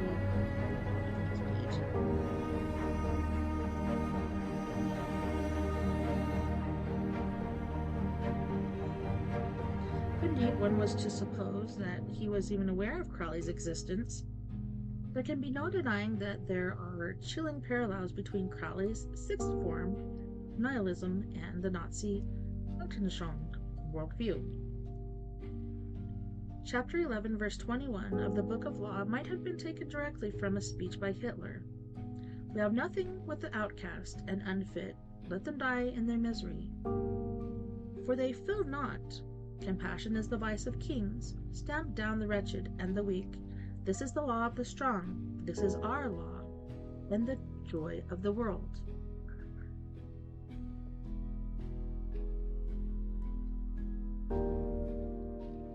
Conversations with the Beast. Hitler. And are you an angel of darkness? Crowley. You'll find out in good time all about me. For the present, I'll say this. If I were an angel of light, you wouldn't want to know me. Unsubstantiated conversation attributed to Hitler and Crowley from John Simmons, The Medusa's Head. Crowley's acolytes and his fiercest critics have been locked in a war of words concerning his alleged wartime activities ever since the self-styled Beast hinted he might have been playing a double game, working for the Allies as an agent while playing devil's advocate to Hitler himself. Knowing the delight Crowley took on offending the easily offended and in shamelessly lying to enhance his already considerable reputation as the wickedest man in the world, it is likely that he was the sole source of these wild and unsubstantiated yarns. But the Allies would never have entrusted an incautious and irresponsible drug addict with sensitive information, while the Nazis would not have permitted such a larger-than-life character within 50 feet of their beloved Führer. This argument, however, has failed to dampen the enthusiasm of Crowley's disciples. Occult author John Simmons has the self-styled Laird of Boleskine musing on his tete-a-tete with the Führer in his fictional biography of The Beast, The Medusa's Head. I never met someone as demonic as Herr Hitler. It is as if God said, let mankind learn a lesson. They need to open their eyes a little wider. Hitler will do that for them. Just wait. They will see things that men have never seen or heard before. Such horrors that there will be no word in the German or any other language to describe them. That is what the demonic is when it appears in a very ordinary person, a man of the people, someone the intellectuals are contemptuous of, but not the masses. With an uncanny instinct, they know who he is.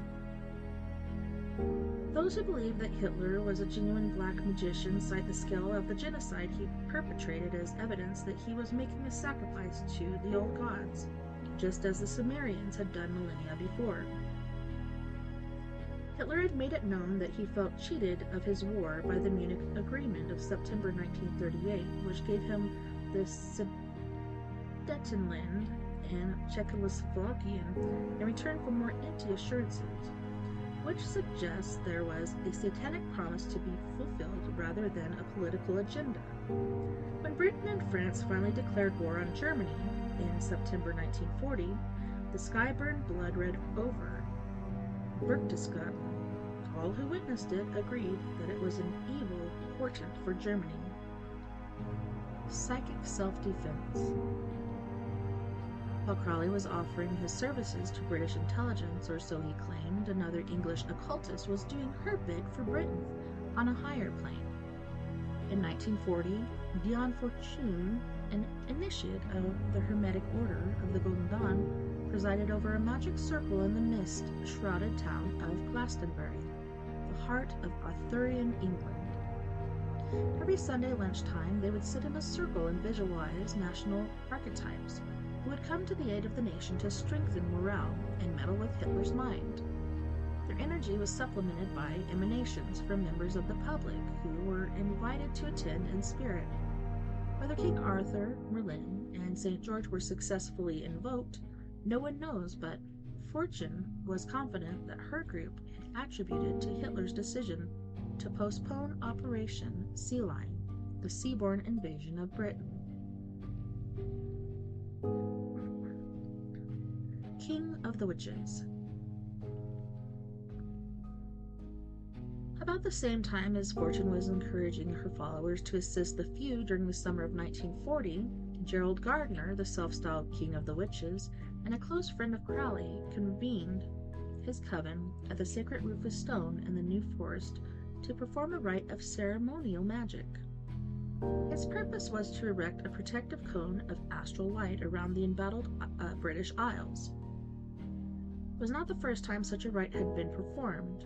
According to Gardner, his pagan predecessors had fended off both Napoleon and the Spanish Armada, using the same spells. Traditionally, a sacrifice was required to make the work potent, but the aging participants lacked the heart for a blood offering.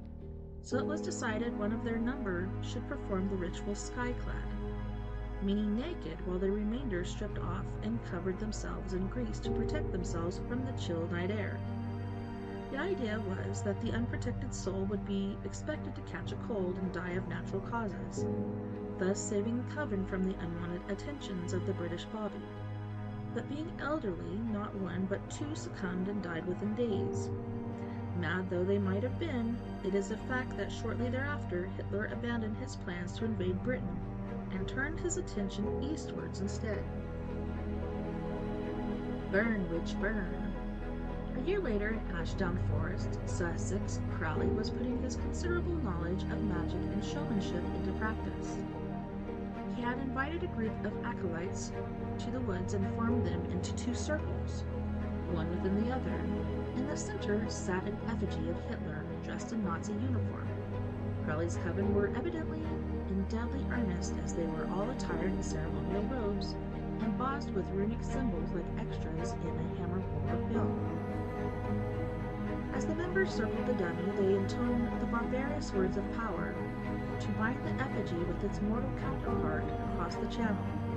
Then came the climax of the affair, when the dummy was fitted with wings, hoisted to the top of a local church and set ablaze.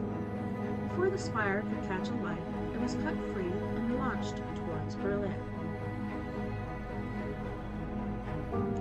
Himmler's pet astrologer.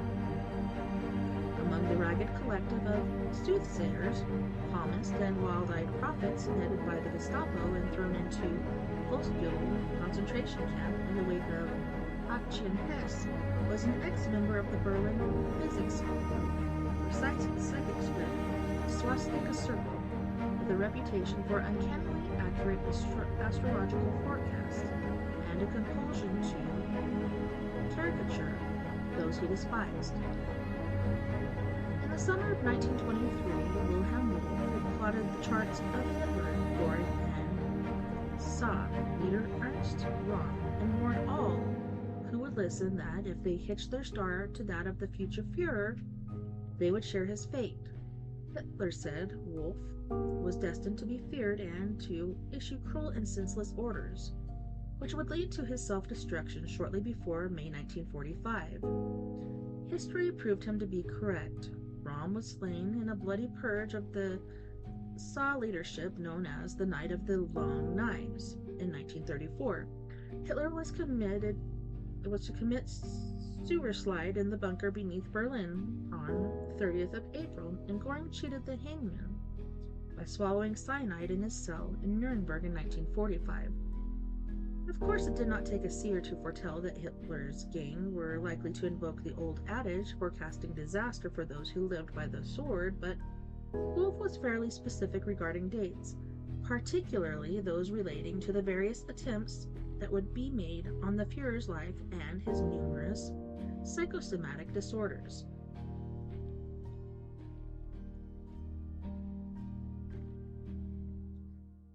Pendulum and Pentagram.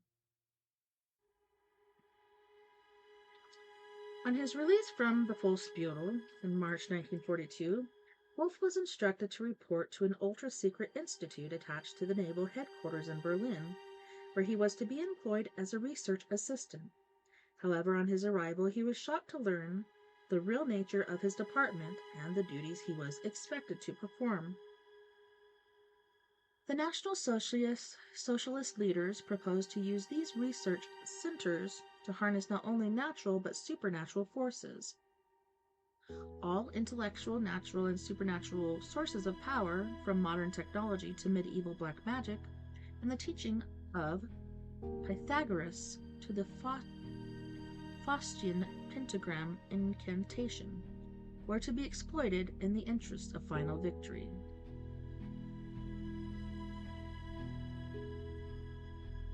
This occult think tank was run by a naval officer who must have been tempted to put in for a transfer to the Russian front when he found he was overseeing the activities of the spiritualist mediums, pendulum practitioners, astrologers, and sensitives, all of whom had their gifts put to practical use in the service of the Reich.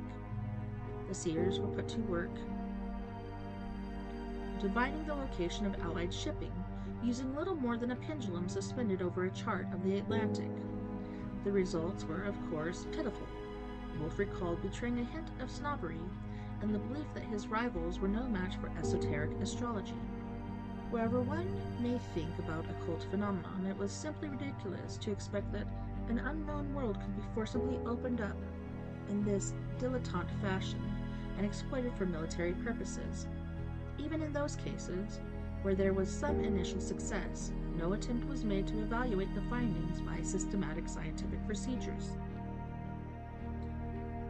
The most convincing evidence for the efficacy of divination had been made the previous year by a 60-year-old retired architect by the name of Ludwig Straniak, who told his superiors that if he were to be shown a photograph of a ship, he could pinpoint its position on a map with his pendulum. Their incredulity evaporated when he successfully located both the Bismarck and the Prince Eugene, ships which the British had been hunting unsuccessfully for months. However, even that remarkable achievement wasn't sufficient to convince the skeptical military minds that Straniak would be an asset to the Reich. Back at the Naval Institute, he was presented with a unique test. A lump of metal was placed on a large piece of paper and then removed. Straniak was then brought into the room and asked to scan the paper with his pendulum and state where the metal had been. Again, he was successful. Unfortunately, those in charge did not understand the nature of psychic sensitivity and put enormous pressure on Straniak and his colleagues to produce results on which the U-boat wolfpacks could act. Inevitably, the group members succumbed to the stress of having to prove themselves day after day, and their potency declined rapidly as if their psychic batteries were being drained. Straniak's health deteriorated and his colleagues were dismissed. The Institute returned to conventional scientific experiments. Ironically, German naval intelligence had been keen to preserve with the Occult Bureau in the belief that the British were doing the same. How else could they account for Allied success in tracking and sinking so many U-boats? In fact, although the Allies were experimenting with similar techniques, their success was purely due to them having cracked the German secret code, a fact that remained unknown to the enemy until long after the war. Despite the obvious lack of enthusiasm for Project Pendulum, Wolf's paymasters were sufficiently impressed with his esoteric credentials and his accuracy to commission him to devise a Zen Buddhist-style psychic brainwashing program to harden the German soldier in mind and body in preparation for the privations he was expected to endure during the invasion of Russia later that same year, and to instill in each man the need for self-sacrifice. They were convinced that the Japanese had instilled fanatical zeal in their soldiers by a combination of psychological indoctrination and drugs, and they were seriously considering conditioning the SS troops in the same way. No one knows if Wolf did as he was asked, but it is a fact that the SS spearhead earned a reputation for almost suicidal self-sacrifice during their initial assault on Russia that autumn. The Buddha of Berlin.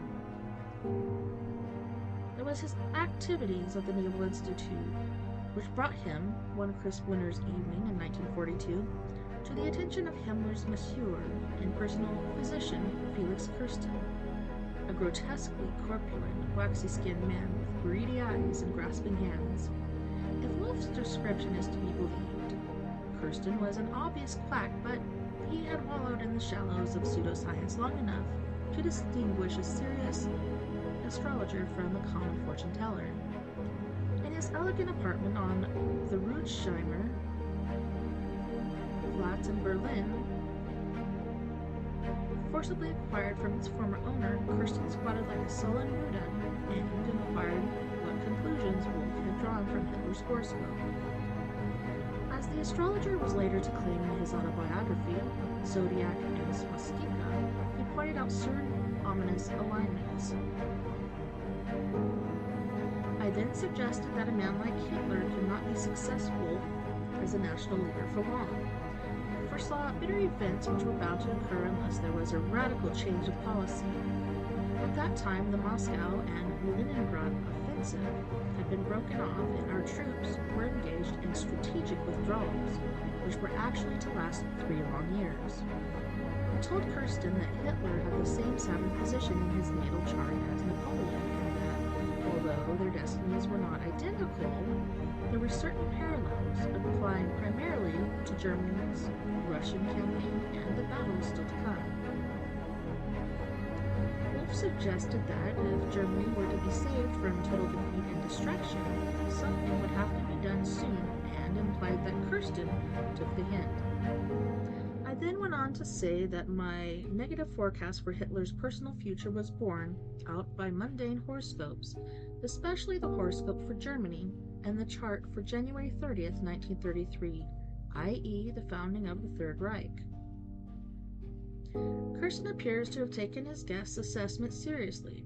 Wolf had singled himself out by his mastery of sidereal astrology, a more esoteric branch of the art which had originated in India thousands of years earlier, and which was considered to be far more accurate than the Western system, as it is based on the precise position of the planets and the luminaries in relation to the ecliptic, the great circle on the celestial sphere representing the annual path of the sun, rather than the tropical, either of the 2 parallel circles on the celestial sphere having the same latitudes and names as the corresponding lines on Earth, as is the case in Western astrology. More significantly, this Hindu tradition did not contradict Nazi ideology, which refused to admit that an Aryan and an Untermensch, racially inferior individual, could share the same destiny. In order to study the system, Wolf had acquired a working knowledge of Sanskrit, which impressed Kirsten, the would-be mystic, but Kirsten jealously guarded his access to Himmler, and was not willing to relinquish his place at the trowel. In order to ensure Wolf's subservience and gratitude, Kirsten set himself up as Wolf's sponsor, commissioning projections for the SS Inner Circle, which he would insist on approving before presenting at an opportune moment to the Reichsfuhrer SS. Dining with the Devil.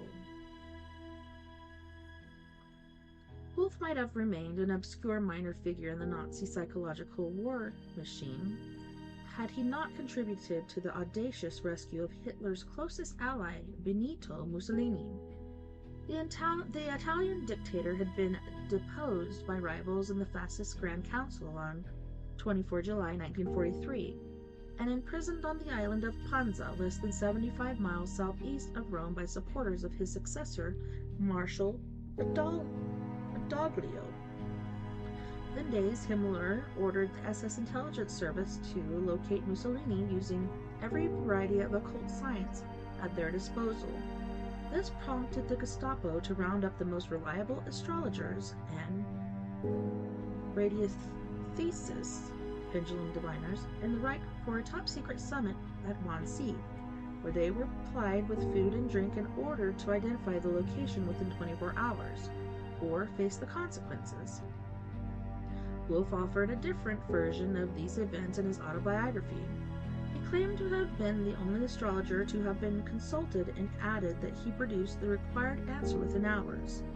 However, before Mussolini could be rescued, he was moved to a mountain prison in Gran Sasso, from which he was later liberated by German paratroopers. However, the truth of the matter, Wolf's contribution had been duly noted, and, as a reward for his services, he received a personal invitation to dine with SS General Arthur Nieb, at the Kaiserhof Hotel in Berlin. While most of the civilian population of war-torn Europe scavenged for scraps, Neb and his guests gorged themselves on cognac and American cigarettes until the topic of conversation turned to great men and their horoscopes. Wolf tactlessly remarked that, according to his calculations, Adolf Hitler would share the same destiny as Napoleon, Cromwell, and Wallenstein, the 17th century German general and statesman, but Neb let the prediction pass, possibly because he shared Wolf's vision of the future. Before he could take Wolf into his confidence, Neb put him to the test by presenting him with 2 sets of anonymous biographies, from which he was to sketch a basic chart on the spot. The first was said to be that of a criminal, and the second a spy. In fact, they were for Neb and his sidekick, Loeb. Summing up the prospects of the man designated as the spy, Wolf remarked that he had moderate gifts as a detective, which must have amused his host, but his prognosis for the criminal left Neb visibly shaken. "You don't need to bother too much about this man," Wolf told him. "He'll soon fall into the hands of the criminal Polozzi and will come to a violent end." Unbeknown to Wolf, Neb had in fact been playing a double game, working secretly with the July plotters, presumably in the hope of saving his own skin by joining the anti-Hitler faction before the Allies could win the war and put him on trial. When the assassination attempt failed, the SS rounded up conspirators and executed them by hanging them from meat hooks with piano wire wound round their necks. Neb managed to evade capture for months, but was eventually betrayed and executed by his own men, just as Wolf predicted on the 4th of March, 1945. Having passed the test, Wolf left his host later that evening with orders to produce detailed charts and analysis for 24 high-ranking Nazi officials who were suspected of corruption. He had entered the serpent's lair. Alright, so we're going to leave it right there and go to our second music break. So, let's see. On this music break, we have Hosni Bronx, Free Child, King Cinnamon with Rosie, and Hosni Bronx once again with Strong Life. You guys don't go anywhere. We'll be right back after this music break.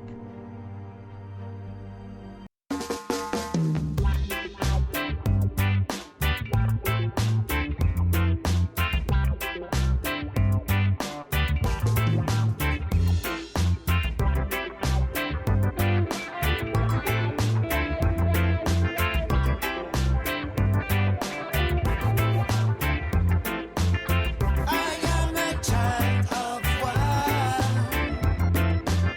Who this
yeah, it's funky on the beat.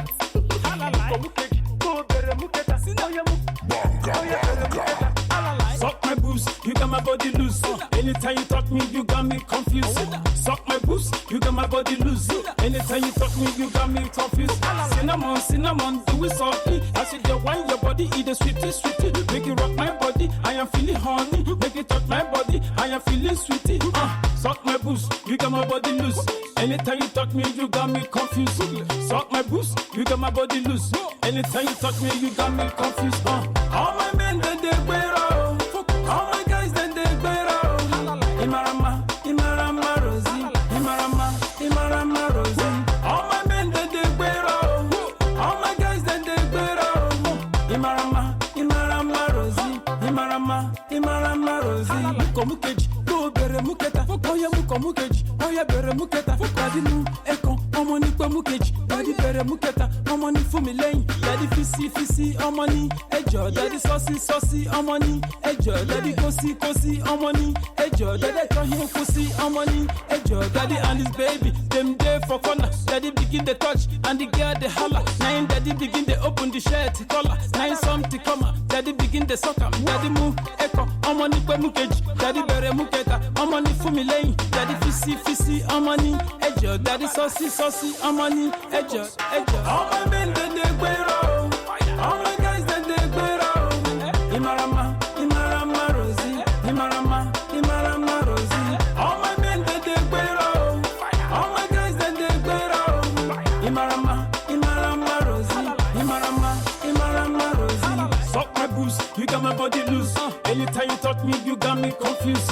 Suck my boobs, you got my body loose. Anytime you talk me, you got me confused. Cinnamon, do it softly. I said you wine your body, eat the sweetie. Shake it rock my body, I am feeling horny. Shake it touch my body, I am feeling sweetie. Suck my boobs, you got my body loose. Anytime you talk me, you got me confused. Suck my boobs, you got my body loose. Anytime you talk me, you got me confused. Fisi, amani, ejo. Daddy saucy, amani, ejo. Daddy kosi, amani, ejo. Daddy kahe kosi, amani, ejo. Daddy contact, amani, ejo. Daddy comfort, daddy consist, amani, ejo. Daddy can eat, daddy 120, amani, ejo. Daddy 18, daddy 240, amani, ejo. Daddy 360, daddy and the baby, them there for corner. Okay, begin the touch and the girl the holla. Okay, daddy begin the open the shirt collar. I come to come, daddy begin the sucker. Daddy move, echo, amani pe mukeji. Daddy bere muketa, amani fún mi lẹ́yìn. Daddy fisi, amani ejo. Daddy saucy, amani ejo. All my men they wear out. All my guys they wear out. Imarama, Oh yeah, it's funky on the beat.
Babylon to make you suffer. Babylon to make you suffer. Babylon Babylon make you suffer. What is desire? Young life. We are ready to fight. Hard life for my people. I don't know why my people live this life. I don't know why my people live this life. I don't know how to fight. 'Cause my people suffer. What do you want, Babylon? I don't understand why this world is so strange, strange with my people. I don't want to fight, but if we are together, it will work. It will work. Babylon no have no heart. Babylon no have no heart. Babylon no have no heart. Babylon no have no heart. My people, you have to survive. Yeah, you must rebuild you and make your own way. You must not give up. The beginning of the revolt will start. We need to follow our true destiny. Whoa, whoa, yeah, yeah, yeah, yeah. I don't know why my people live this life. I don't know why my people live this life. The obstacle we face, yeah, is Babylon. The world is a good place, yeah, for our freedom. You take everything, you don't bring anything, yeah, yeah. Young life, all anti-dread. We must believe in a magical, powerful force that unite us, not just these people stay speechless again. We don't want to talk, no, it's time to fight, yeah. We start talking. Babylon make you suffer. Babylon make you suffer. Babylon make you suffer. Babylon make you suffer. Babylon make you suffer. What is desire? Young life.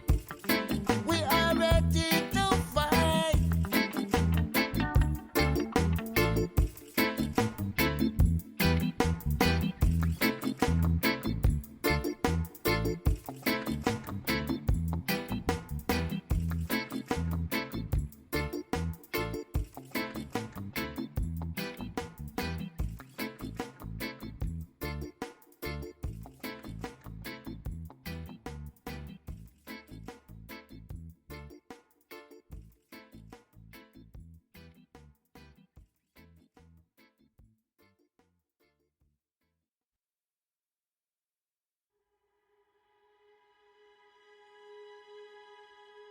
Welcome back, and thanks so much for joining me tonight on We Are Paradox Media's Late Night in the Rockies. This evening we have been reading The Nazis and the Occult, The Dark Forces Unleashed by the Third Reich. And this was written by Roland. But, yeah, at the beginning of each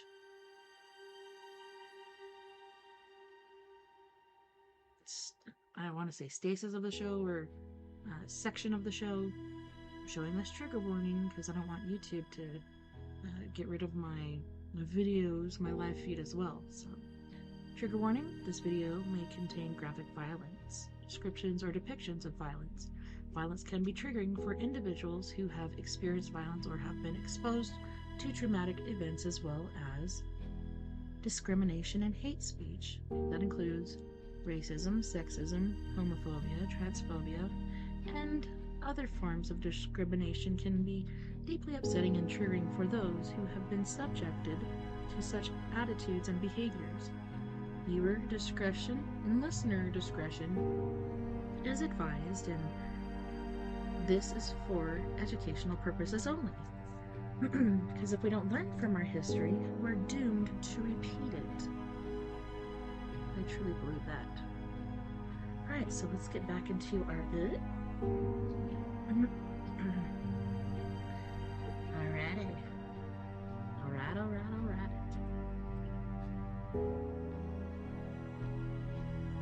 Meeting Himmler. In the spring of 1944, Wolf penetrated deeper into the shadowy world of the Reichsfuhrer SS when he encountered Himmler's trusted lieutenant, Walter Schellenberg, the shy, softly-spoken officer in charge of counter-espionage at the Reich Central Security Office. If the astrologer's account is to be believed, Schellenberg quizzed Wolf on the more questionable aspects of astrology, and having satisfied himself on his account, shared his most intimate thoughts concerning the forced removal of Hitler from his office and from this earth. Wolf replied, unfortunately, Hitler's removal would not change the course of events. Far too much has happened for that. I have been studying Hitler's horoscope for 20 years now. I have a pretty clear idea of what is ultimately in store for him. He will probably die under the hand of an assassin, certainly Neptunian. That is enigmatic. Circumstances in which a woman will play a leading part. The world will probably never know the precise details of his death, for in Hitler's horoscope, Neptune has long been in bad aspect to other planets. Moreover, Neptune is extremely strong in his horoscope, and it was always to be expected that his great military projects would have a dubious outcome.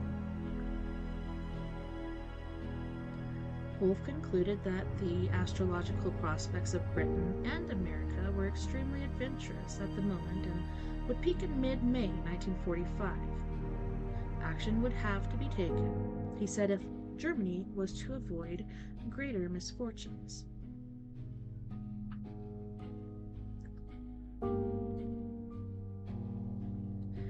Unbeknown to Wolf, Himmler was already planning the downfall of his Führer, but he was crippled by indecision and doubt. The only thing that might persuade him to act on his daydreams was a favorable sign from the stars. News of Wolf's intimate conversations with Neb and Schellenberg reached him at a critical time, and he issued a summons for the astrologer to be brought to him at Bergwald, his own private castle at Aachen near Salzburg. Himmler was then on a fatless and meatless diet due to a digestive disorder.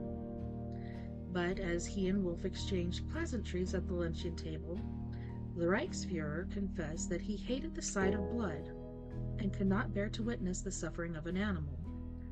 Those words seem obscene, coming from the man who was directly responsible for the cold-blooded butchery of millions of innocent men, women, and children. Wolf noted that Himmler had a pallid complexion and red eyelids, indicative of overwork, and a cruel, cynical mouth, although he had greeted his guest cordially and appeared to enjoy conversation as long as the subject was to his liking.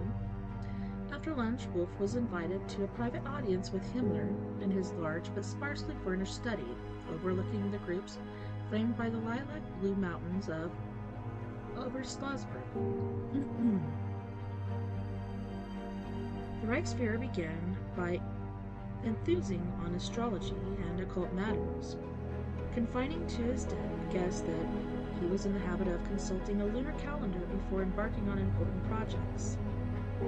He also defended the recently implemented policy which forbade anyone to practice astrology without the regime approval. For this, Wolf attempted to make the distinction between astrology and fortune-telling, but Himmler proved both opinionated and inflexible. The Reichsfuhrer explained, base our attitude on the fact that astrology, as a universalist doctrine, is diametrically opposed to our own philosophical view of the world. Astrologers claim to be able to cast horoscopes for the entire globe, for the whole of humanity, but it is precisely this that we, National Socialists and SS members, are obliged to reject out of hand. A doctrine which is meant to apply an equal measure to Negroes, Indians, Chinese, and Aryans is in crass opposition to our conception of the racial soul. Each one of the peoples I have named has its own specific racial soul, just as we have ours, and consequently, no doctrine can cover all cases.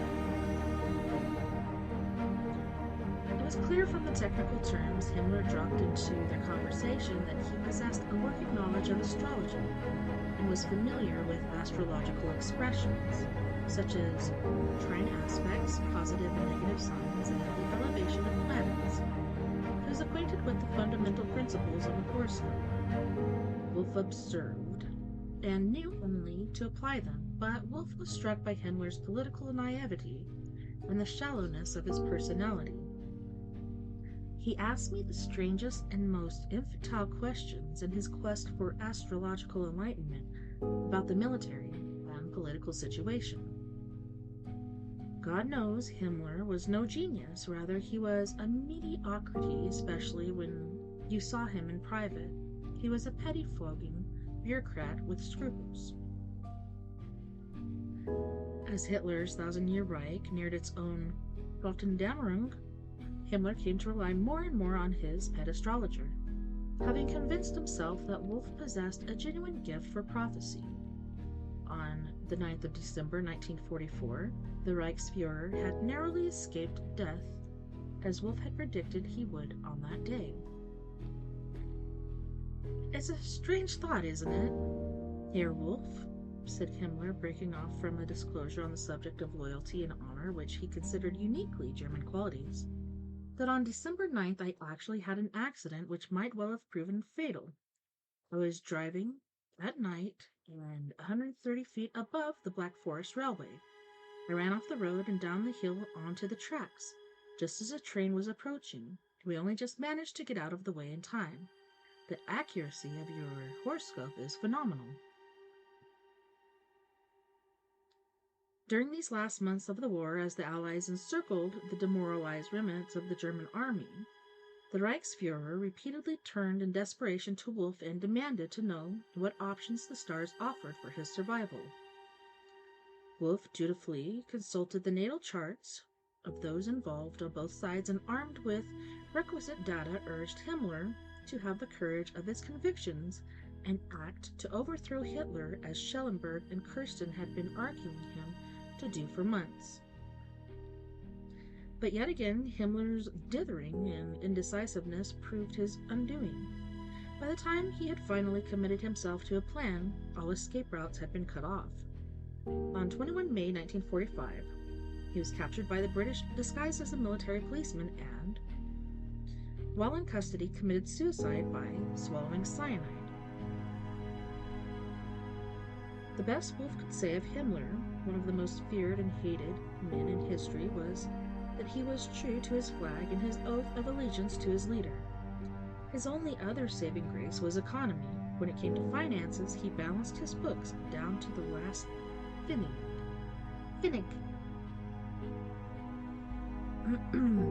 Hitler and astrology. The smokescreen of propaganda and popular myth was obscured and has obscured the true extent to which the Nazi hierarchy were obsessed with astrology and dependent upon their seers for advice. Hitler could be said to have had an ambivalent attitude towards the subject. He approved of it when it appeared to endorse his plans, but dismissed it out of hand when it contradicted his own instincts. He appears to have professed a passing interest mainly to appease Himmler, who refused to make a single significant decision without recourse to his own personal astrological advisor. But the Führer distrusted anyone who relied on the stars to dictate their destiny.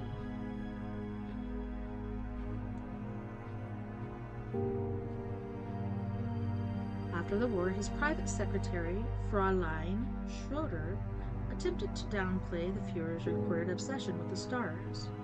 She told journalist A. Zoller, author of Hitler Private, 1949. There were popular rumors that Hitler allowed himself to be guided by astrologers before reaching any important decision. I must confess that I never noticed anything of the kind, and the subject was never mentioned in conversation. On the contrary, Hitler refuted this by his firmly held conviction that people born on the same day, at the same place, and at the same hour in no way had the same fate. For this viewpoint, he thought that twins provided the best evidence. He always vigorously rejected the proposition that the fate of individuals depends upon the stars and their constellations. This view had been contradicted by Himmler, who told Wolff, "We cannot permit any astrologers to follow their calling except those who are working for us. In the National Socialist state, astrology must remain a privilegium singulorum. It is not for the broad masses." By this it is understood he was making a distinction between those who practiced the esoteric science of astrology in service to the state and common fortune tellers. While Hitler may have been inclined to consult astrologers before making a major decision, at least before he began to believe in his own infallibility, for his loyal lieutenant Heinrich Himmler, astrology was the guiding principle of life. His dependency on portents and prophecies was a source of wry amusement among the more skeptical members of the regime. Hitler's blue-eyed protege, Reinhard Heydrich, once summed it up by saying, "Göring is worried about the stars on his chest, Himmler about those in his horoscope."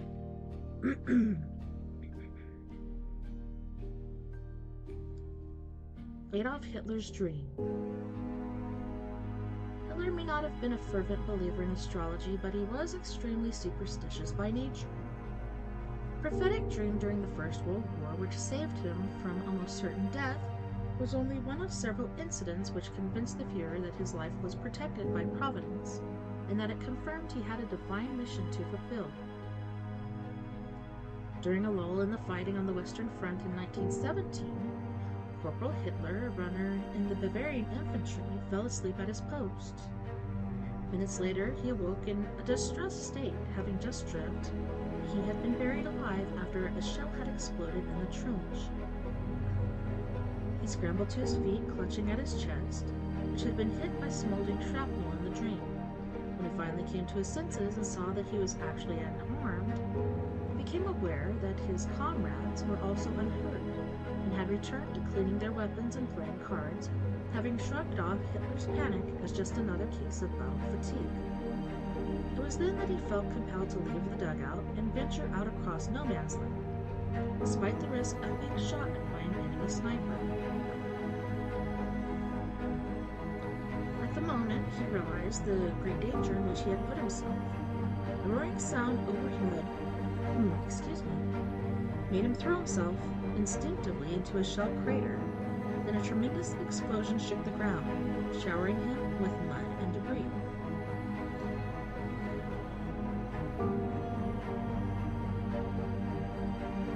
When he finally recovered his nerve, he scrambled back to the trench where he found his dead comrades buried under mounds of earth and shattered metal, just as he had foreseen in his dream.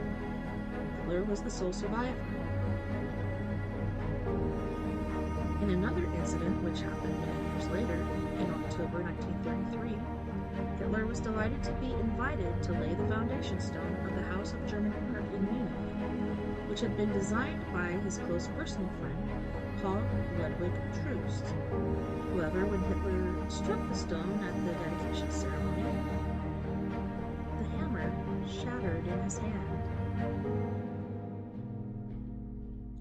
For months afterwards, he brooded on what had happened, and he considered it to be an ill omen. It was only when Troost fell seriously ill, and later died in January 1934, that Hitler felt that the black cloud had been lifted from around his head.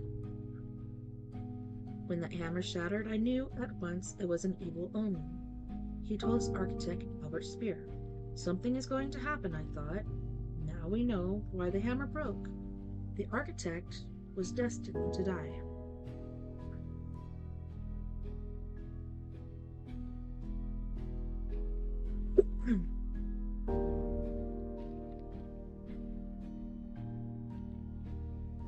Occult science. In their vain quest to prove the superiority of the Aryan master race, the Nazis distorted the esoteric teachings of Theosophists, perverted Christian doctrine, and subverted the laws of science. Undesirables were put to death under the guise of natural selection. SS stud farms were established for selective breeding, and fruitless expeditions were funded to prove crackpot theories. Had the Nazis succeeded in their plans for world domination, they would have plunged the world into a new dark age of ignorance, superstition, and unprecedented barbarity. The Nazis believed that if they captured the spiritual center of a country, their enemy would lose their will to resist and capitulate. The same would be true if its symbols of power were taken. Its regimental flags, icons of cultural identity, and crown jewels. The enemy would sense that its national identity had been lost and its morale would crumble. So, from Vienna they looted the Habsburg crown jewels. From Prague they stole the treasure of the Bohemian kings, while Warsaw lost the Polish royal regalia to the Reich. In his defense, Hitler cried and cited the precedent established by the Emperor Napoleon and by the British, who had presented the sacred Koh-i-Noor diamond to Queen Victoria, for whom it was no more than a very expensive bauble. Hitler had been a vociferous critic of the monarchy and the aristocracy, which he derided as a classic example of the laws of selective breeding operating in reverse. Royal families became more degenerate with each generation, he asserted, until their members succumbed to insanity. Nature argued Hitler supported his belief in the Fuhrer principle, the ascension of those who had proven their fitness to rule. For this reason, he regarded the emblems of royalty with disdain, but he understood their symbolic value, conferring power and authority to those courageous enough to claim them. Sacred sites. The origin of the Nazi belief that each nation possesses a sacred center, and that it possesses it is to subjugate its people, was a distortion of the laws of the esoteric science of geomancy. The ancients believed that certain locations were sources of psychic energy, and that this force could be drawn upon for communicating with the forces of nature and the gods. For this reason, they built their megalithic monuments and temples over underground streams, near natural magnetic fields, or at the point of converging ley lines, all of which could be divined by the community's priests and shamans. The practice extended across Europe, India, and Asia. The ancient Chinese, for example, adopted the idea in their development of acupuncture, which operates on the principle that the human body too has a network of invisible energy lines that can be mapped and the flow of etheric energy unblocked or diverted by the insertion of needles at key points. The Nazi fascination with sacred sites can be traced back to the theories of a British antiquarian, William Henry Black, who in 1870 first proposed the idea that many of the world's ancient monuments conform to a grand geometrical pattern, perhaps coincidentally rather than by design. However, the fact that these sacred stone circles and temples were located at the focal point of a natural energy source suggested that early civilizations and communities may not have been as primitive as 19th century science had assumed they were. Between the wars, the idea found enthusiastic support among amateur antiquarians in Germany, who discovered that the distances between many monolithic structures revealed that their ancestors possessed a remarkably sophisticated understanding of mathematics and astronomy. Wilbert Kerfel's The Cosmetology of Indies argued convincingly that Aryan tribes in India had developed a complex cosmology, which they had documented in stone at their most sacred sites. The following year, Otto Reuter galvanized the German academic establishment with the riddle of the Edda, which legitimized the beliefs of the eccentric Volkisch occultists by demonstrating that there may have been a historic basis for the Norse myths. Reuter argued that there was a hitherto unknown Indo-European culture which had encoded their knowledge of the constellations in their creation myths. Then in 1929, Wilhelm Tiet, published his exhaustive subject of the study, Ancient German Sanctuaries, drawing on years of painstaking research and thousands of detailed measurements, which he had personally made at sites throughout Germany. He claimed to have identified a national astronomical cult based on extensive scientific foundations, which cemented the growing belief among mystically minded German nationalists that the Aryans were far more civilized than their non-Aryan counterparts in Africa and elsewhere. Twitt wrote, "We have to unlearn our belief that the Roman Church under the Frankish Emperor Charles brought civilization to the barbaric tribes of Germany. The old picture of our ancestors' primitive and incomprehensible customs, stunted divine and wild figures, raged scanty clothing of badly worked skins. Gives way to familiar solemn scant clothing of badly worked skins, gives way to familiar solemn behavior, the well cared for appearance of people at a fence, and elegant properly made outfits including well-tailored linen, woolen, and hempen cloth, sumptuous furs, rich jewelry of gold, silver, and amber and bronze, lively expressive melodious singing from which our best and our most familiar folk songs come down to us, accompanied by technically accomplished, sweet-sounding instruments.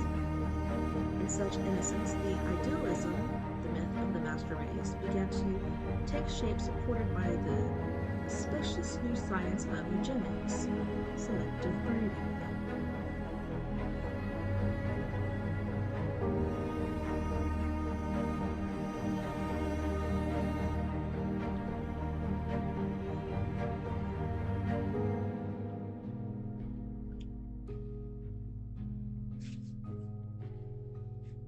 Oh, poppycock. I just took a drink and spilled it on me. I think this is like these titles on, they're not chapters, but they're sections of the chapter. I think it's like Old English letters or whatever, so some letters are hard to read, but I think it says Vril Power. Alright, let's see.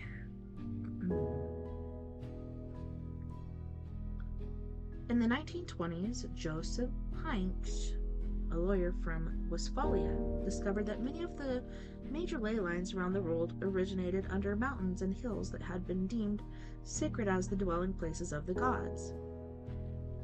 Such sites were said to be sources of an all-powerful natural energy which could be harnessed by magical means. Legend had it that the pagan priests of ancient Britain used it to reduce their enemies to ashes, which led to it being known as the Lightning of Druids. The Nazi mystics renamed it Vril, adopting the name from The Coming Race, a novel by the British occult author and adept Bulwer Lytton. Indeed, the force itself was not. That seems an entirely fictional creation. During the same decade that the Heinz was tracing the source of the ley lines, two scientists from Stuttgart were attempting to find a common factor linking cases of cancer in the city. H. Windsor and W. Melzer thought that there might be a geological basis for instances of disease, but come on, book. Could find no cases of cancer in the city. And could find nothing until dowsers demonstrated that the cases were clustered around the region's 5 major underground fault lines. When Nazi scientists were commissioned to follow up this research, they discovered that the velocity of the radiation that they detected by dowsing traveled at a median rate of 44 meters per second, which was the same number as the Germanic geomantic measure, the Rast. It appeared that there might be a link between the magnetic radiation emitted by the Earth at ancient sacred sites and the standard unit of measurement used by the ancient astronomical cults in the construction of their sacred sites. The potential power to be unleashed by those who desire to focus such a force can be gleaned from the description given in 1895 by A.P. Smith, a member of the London Theosophical Society, whose members were fervent believers in the existence of such forces. There are great etheric currents sweeping over the surface of the earth from pole to pole in volume, which makes their power as irresistible as the rising tide. And there are methods by which the stupendous force may be safely utilized, though skillful attempts to control it would be fraught with frightful danger. When Heinrich Himmler learned of such a force, he determined that Germany would be the first to control it, and if the Nazis were to be judged by their deeds, it was clear it would not be used for the benefit of humanity. I shall construct an observatory in which will be a represented of the three great cosmological conceptions of history, those of Ptolemy, Copernicus, and Horbiger. It was by Adolf Hitler, 28 April 1942. The world of ice. While geomancy continues to stimulate serious discussions in the 21st century as part of the New Age sciences, its more bizarre companions, the world ice theory and the hollow earth, elicit nothing but derision. But during the Hitler years and the vacuum created by the defection of Einstein and the intellectual elite, they threatened to supplant mainstream science in the Nazi state. Practitioners of esoteric disciplines, from Ayurveda and to Zen, have a saying, like attracts like, which they cite as one of the universal laws. It means that like-minded souls attract those who will aid them in their spiritual development, while those with a dark purpose will gravitate towards others of a similar nature.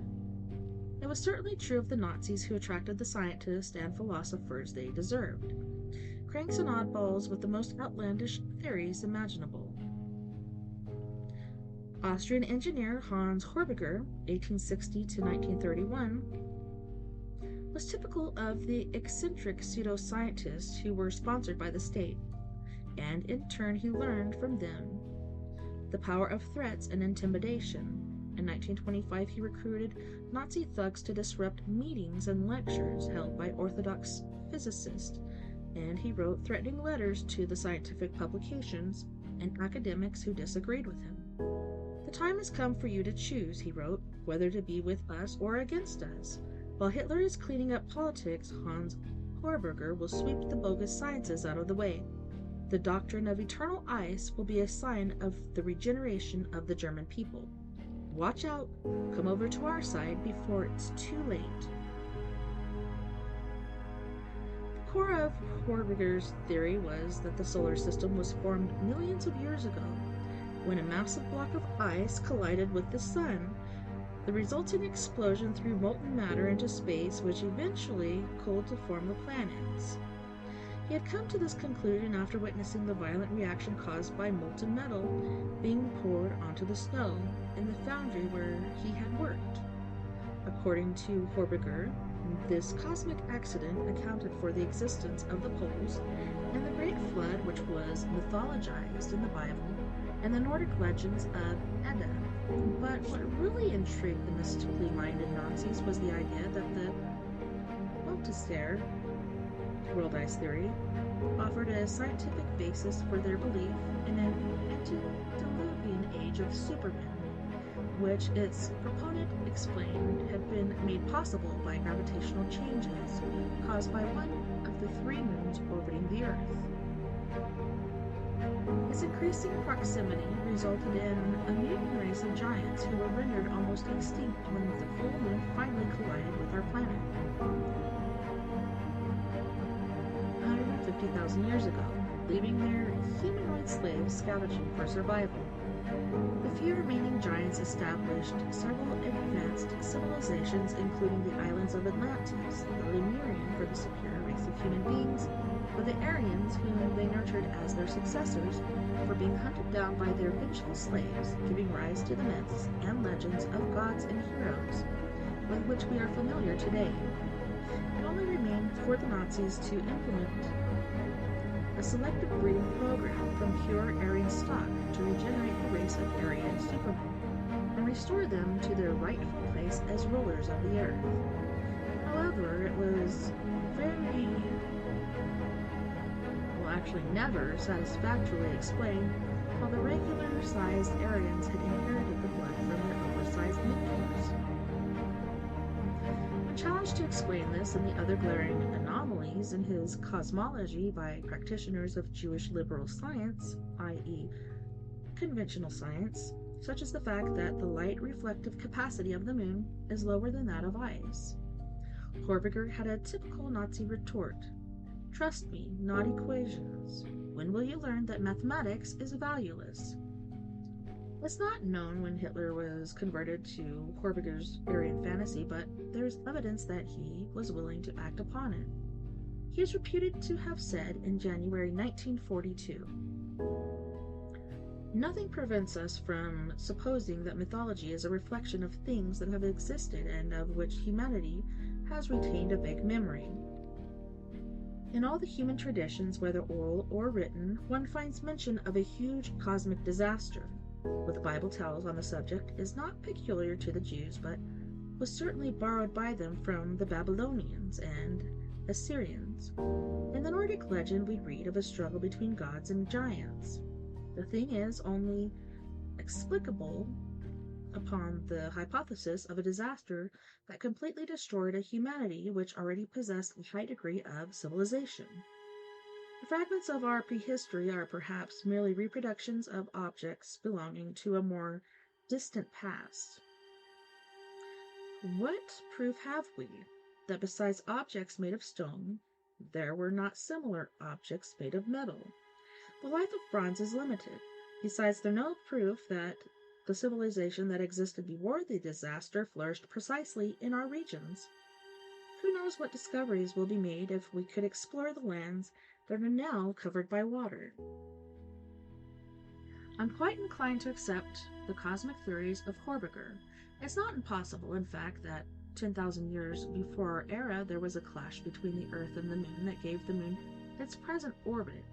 It's also possible that the Earth attracted to itself the atmosphere of the Moon, and that this radically altered the conditions of life on our planet. It seems to me that these questions will be capable of solution on the day when a man will intuitively establish the connection between these facts, thus teaching exact science the path to follow. Himmler became an ardent supporter of Weltanschauung in the 1920s and remained so throughout the war. He is recorded as saying, Hans Horbiger's monument does not need to wait 100 years before it is built. One can employ these ideas even today. Unfortunately for Nazis, Hitler did just that.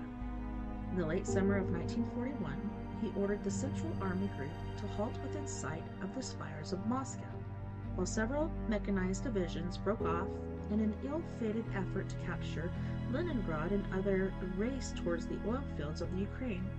When the snow began to fall in the first week of October, the former Bohemian corporal, now supreme commander of Germany's armed forces, shrugged off warnings that his troops were not prepared for a Russian winter by saying that he would take care of it. It is assumed that he meant that he had faith in the meteorological say that fast 5 times, department of the Abnennerb, who had forecast the uncharacteristically mild winter using Horbiger's principles and predictions. If so, it was a fatal error. Within weeks, the vanguard of the German army found itself in the pincher-like grip of a bitter Russian winter, knitted out in thin summer uniforms without gloves, hats, boots, or even dark glasses to protect its members from snow blindness. The German newsreels made light of the situation, filming naked soldiers braving ice water baths. But the reality was far grimmer. By early November, the lubricating oil was freezing in their guns, and synthetic fuel was separating into its component parts in the petrol tanks of their trucks and tanks. By Christmas, 1 million of Germany's finest troops, the same men who had marched proudly down the Champs-Élysées after the fall of France just 2 years earlier, perished in the snow, their weapons welded to their frozen fingers. Hitler was shaken but unrepentant. His belief in his own infallibility could not countenance defeat. Fate had conspired against him. He was right. Horbiger had been right. Providence was testing his resolve. The master race must be forged anew in a trial of fire and ice, the two elements which formed the world eons ago. He ordered the encircled Sixth Army at Stalingrad to stand and fight to the last man, but even most ardent Nazis found the resolve crystallizing in the sub-zero temperatures. On February 2, 1943, after weeks of bitter hand-to-hand fighting, the remnants of Field Marshal Bock's army surrendered to the Russians, many never to see the fatherland again. A curious postscript to this story occurred in 1943 when Hitler inexplicably ordered the cessation of the top-secret V-2 rocket project. He is said to have had a dream in which he saw his potentially war-winning weapon shatter huge shards of ice floating above the Earth, bringing them crashing down and triggering a cosmic catastrophe. By the time Hitler had been persuaded that the rockets posed no danger to the world he wanted to conquer, it was too late to pursue his technological advantage. The war was lost. The Hollow Earth. No one would accuse Reich Marshal Hermann Göring of being an idealistic fool, not even behind his broad back. Nonetheless, it is a fact that he subscribed to a concept even more outlandish than Horbiger's world ice theory, one which would not have been out of place in Jules Verne's novel, the notion of the Hollow Earth. The idea dates back to the 17th century when English astronomer Edmund Halley, the discoverer of the comet which bears his name, published a paper in which he postulated a theory to explain the variance of the Earth's magnetic poles. He envisaged the Earth's crust as the outer layer of a hollow sphere with which two inner layers spun at different speeds.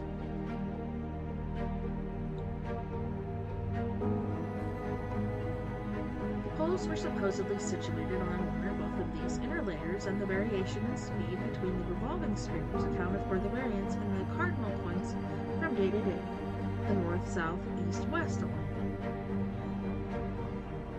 300 years later, a variation on this idea was embraced by a former First World War German fighter, ace, and friend of Göring by the name of Peter Bender.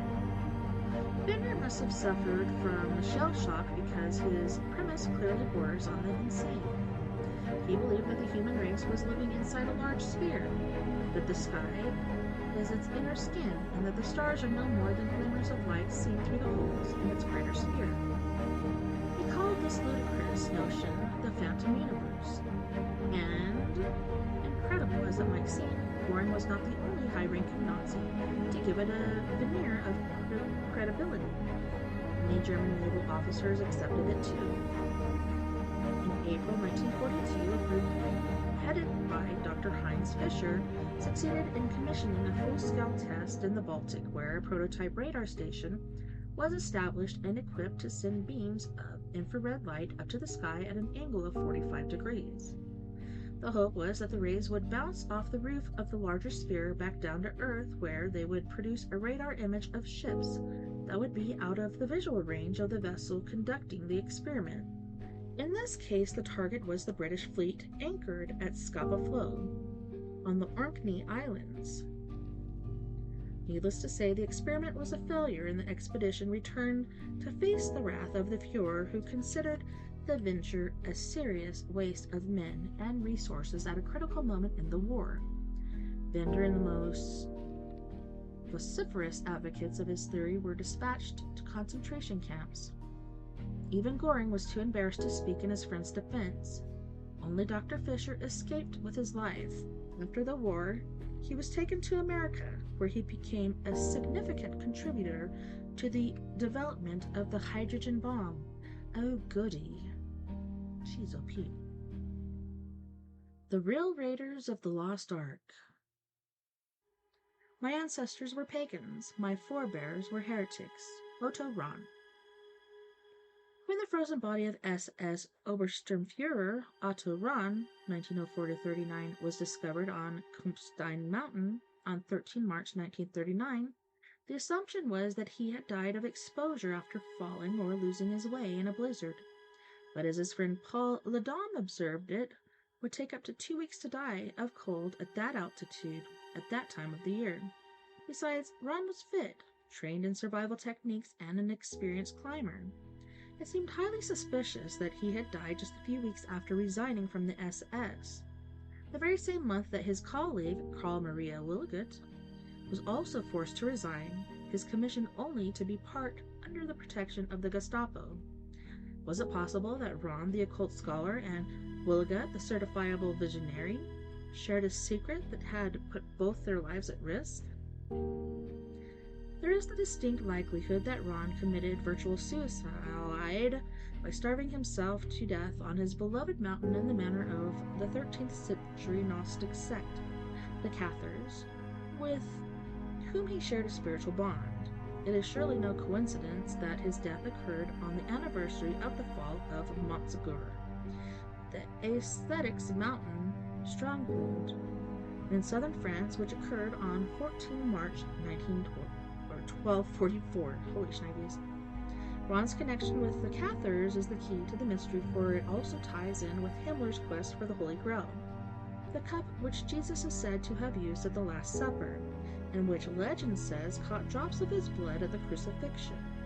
Himmler believed that the Cathars were custodians of the Grail and that it had been smuggled out of Montsegur before Pope Innocent's forces overwhelmed the fortresses and massacred the survivors.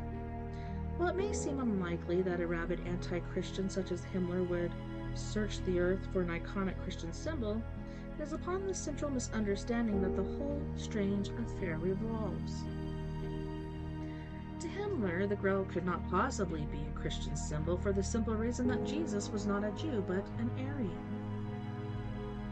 The Nazis held that Orthodox Christianity bore no relation to the true teachings of Jesus or the original Christian sect which the disciples had founded. Nazi doctrine asserted that the Church, meaning the Catholic Church, had appropriated the name and principles of the true Christians in order to enrich itself at the people's expense. The Nazis justify their avowed attention to replacing Christian services and symbols with their own by arguing that their brand of paganism was not anti-Christian but true Christianity. They saw themselves as rescuing a true religion, whatever that might mean, from a corrupt church and returning it to the people. While they may have had cause to criticize the wealth and power of the church, their Orwellian doublethink did not fool anyone. Pagan propaganda. What is nearer to us than the Christian God? Dr. Felix Fischer doodled even. Hitler spoke fervently and frequently against organized religion, having denounced the Catholic God as cruel and impotent for failing to intervene when his mother lay dying of cancer. The religions are all alike, no matter what they call themselves. They have no future, certainly none for the Germans. Whether it is the Old Testament or the New Testament, it's all the same old Jewish swindle. One is either a German or a Christian. You cannot be both. It was clear that National Socialism was to be the new religion, or rather a revival of the old religion, meaning paganism. Our peasants have not forgotten their true religion. It still lives. The old beliefs will be brought back to honor again. The peasant will be told what the church has destroyed for him, the whole secret knowledge of nature, of the divine, the shapeless, demonic. He shall wash off the Christian veneer and bring out a religion peculiar to our race. Our peasantry still lives in heathen beliefs and values. Through the peasantry we shall rely and really be able to destroy Christianity, because there is in them a true religion rooted in nature and blood. And if rationing is to be believed, one night in 1933, Hitler announced his intention to tear up Christianity root and branch. He declared, "We must prevent the churches from doing anything but what they are doing now, that is, losing ground day by day. Do you really believe the masses will ever be Christian again? Nonsense, never again. That story is finished. No one will listen to it again. But we can hasten matters. The parsons will be made to dig their own graves. They will betray their God to us." Rationing has recently been discredited as a witness to history, but even if his quotations are questionable, another influential Nazi voiced the regime's dislike of organized religion in no uncertain terms. Alfred Rosenberg had written of the day he hoped to establish a national Reich church. On the day of its foundation, the Christian cross must be removed from all churches, cathedrals, and chapels, and it must be superseded by the only unconquerable symbol, the swastika. Himmler, however, would have preferred to do away with organized religion altogether. At the funeral of Reinhard Heydrich, he declared, "This Christendom, this greatest pestilence which could have befallen us in history, which has weakened us with every conflict, we must finish with." Alright, we're going to stop it there. The next section of this chapter is the Luciferian Reformation. Scary, spooky, very spooky. Well, hopefully things go well and the show stays intact, but I do not know. And most recently in my life, I've been waiting for my vehicle for over a month to get out of the mechanic's office, aka Lon's Automotive, and it's been over a month. I used a truck and then the motor blew last week, so I haven't been able to go back to work. And man, this show costs so much for me to do. But I'm gonna keep trying. I'm going to try to adapt and overcome and persevere, and hopefully my chickens start laying eggs to the point where I can live off their doings. That'd be great. But on that note, thank you so much once again for being here with me tonight as we learn about our history. Therefore, we are doomed not to repeat it. If we don't learn our history, we're doomed to repeat it. If we learn it, we won't be.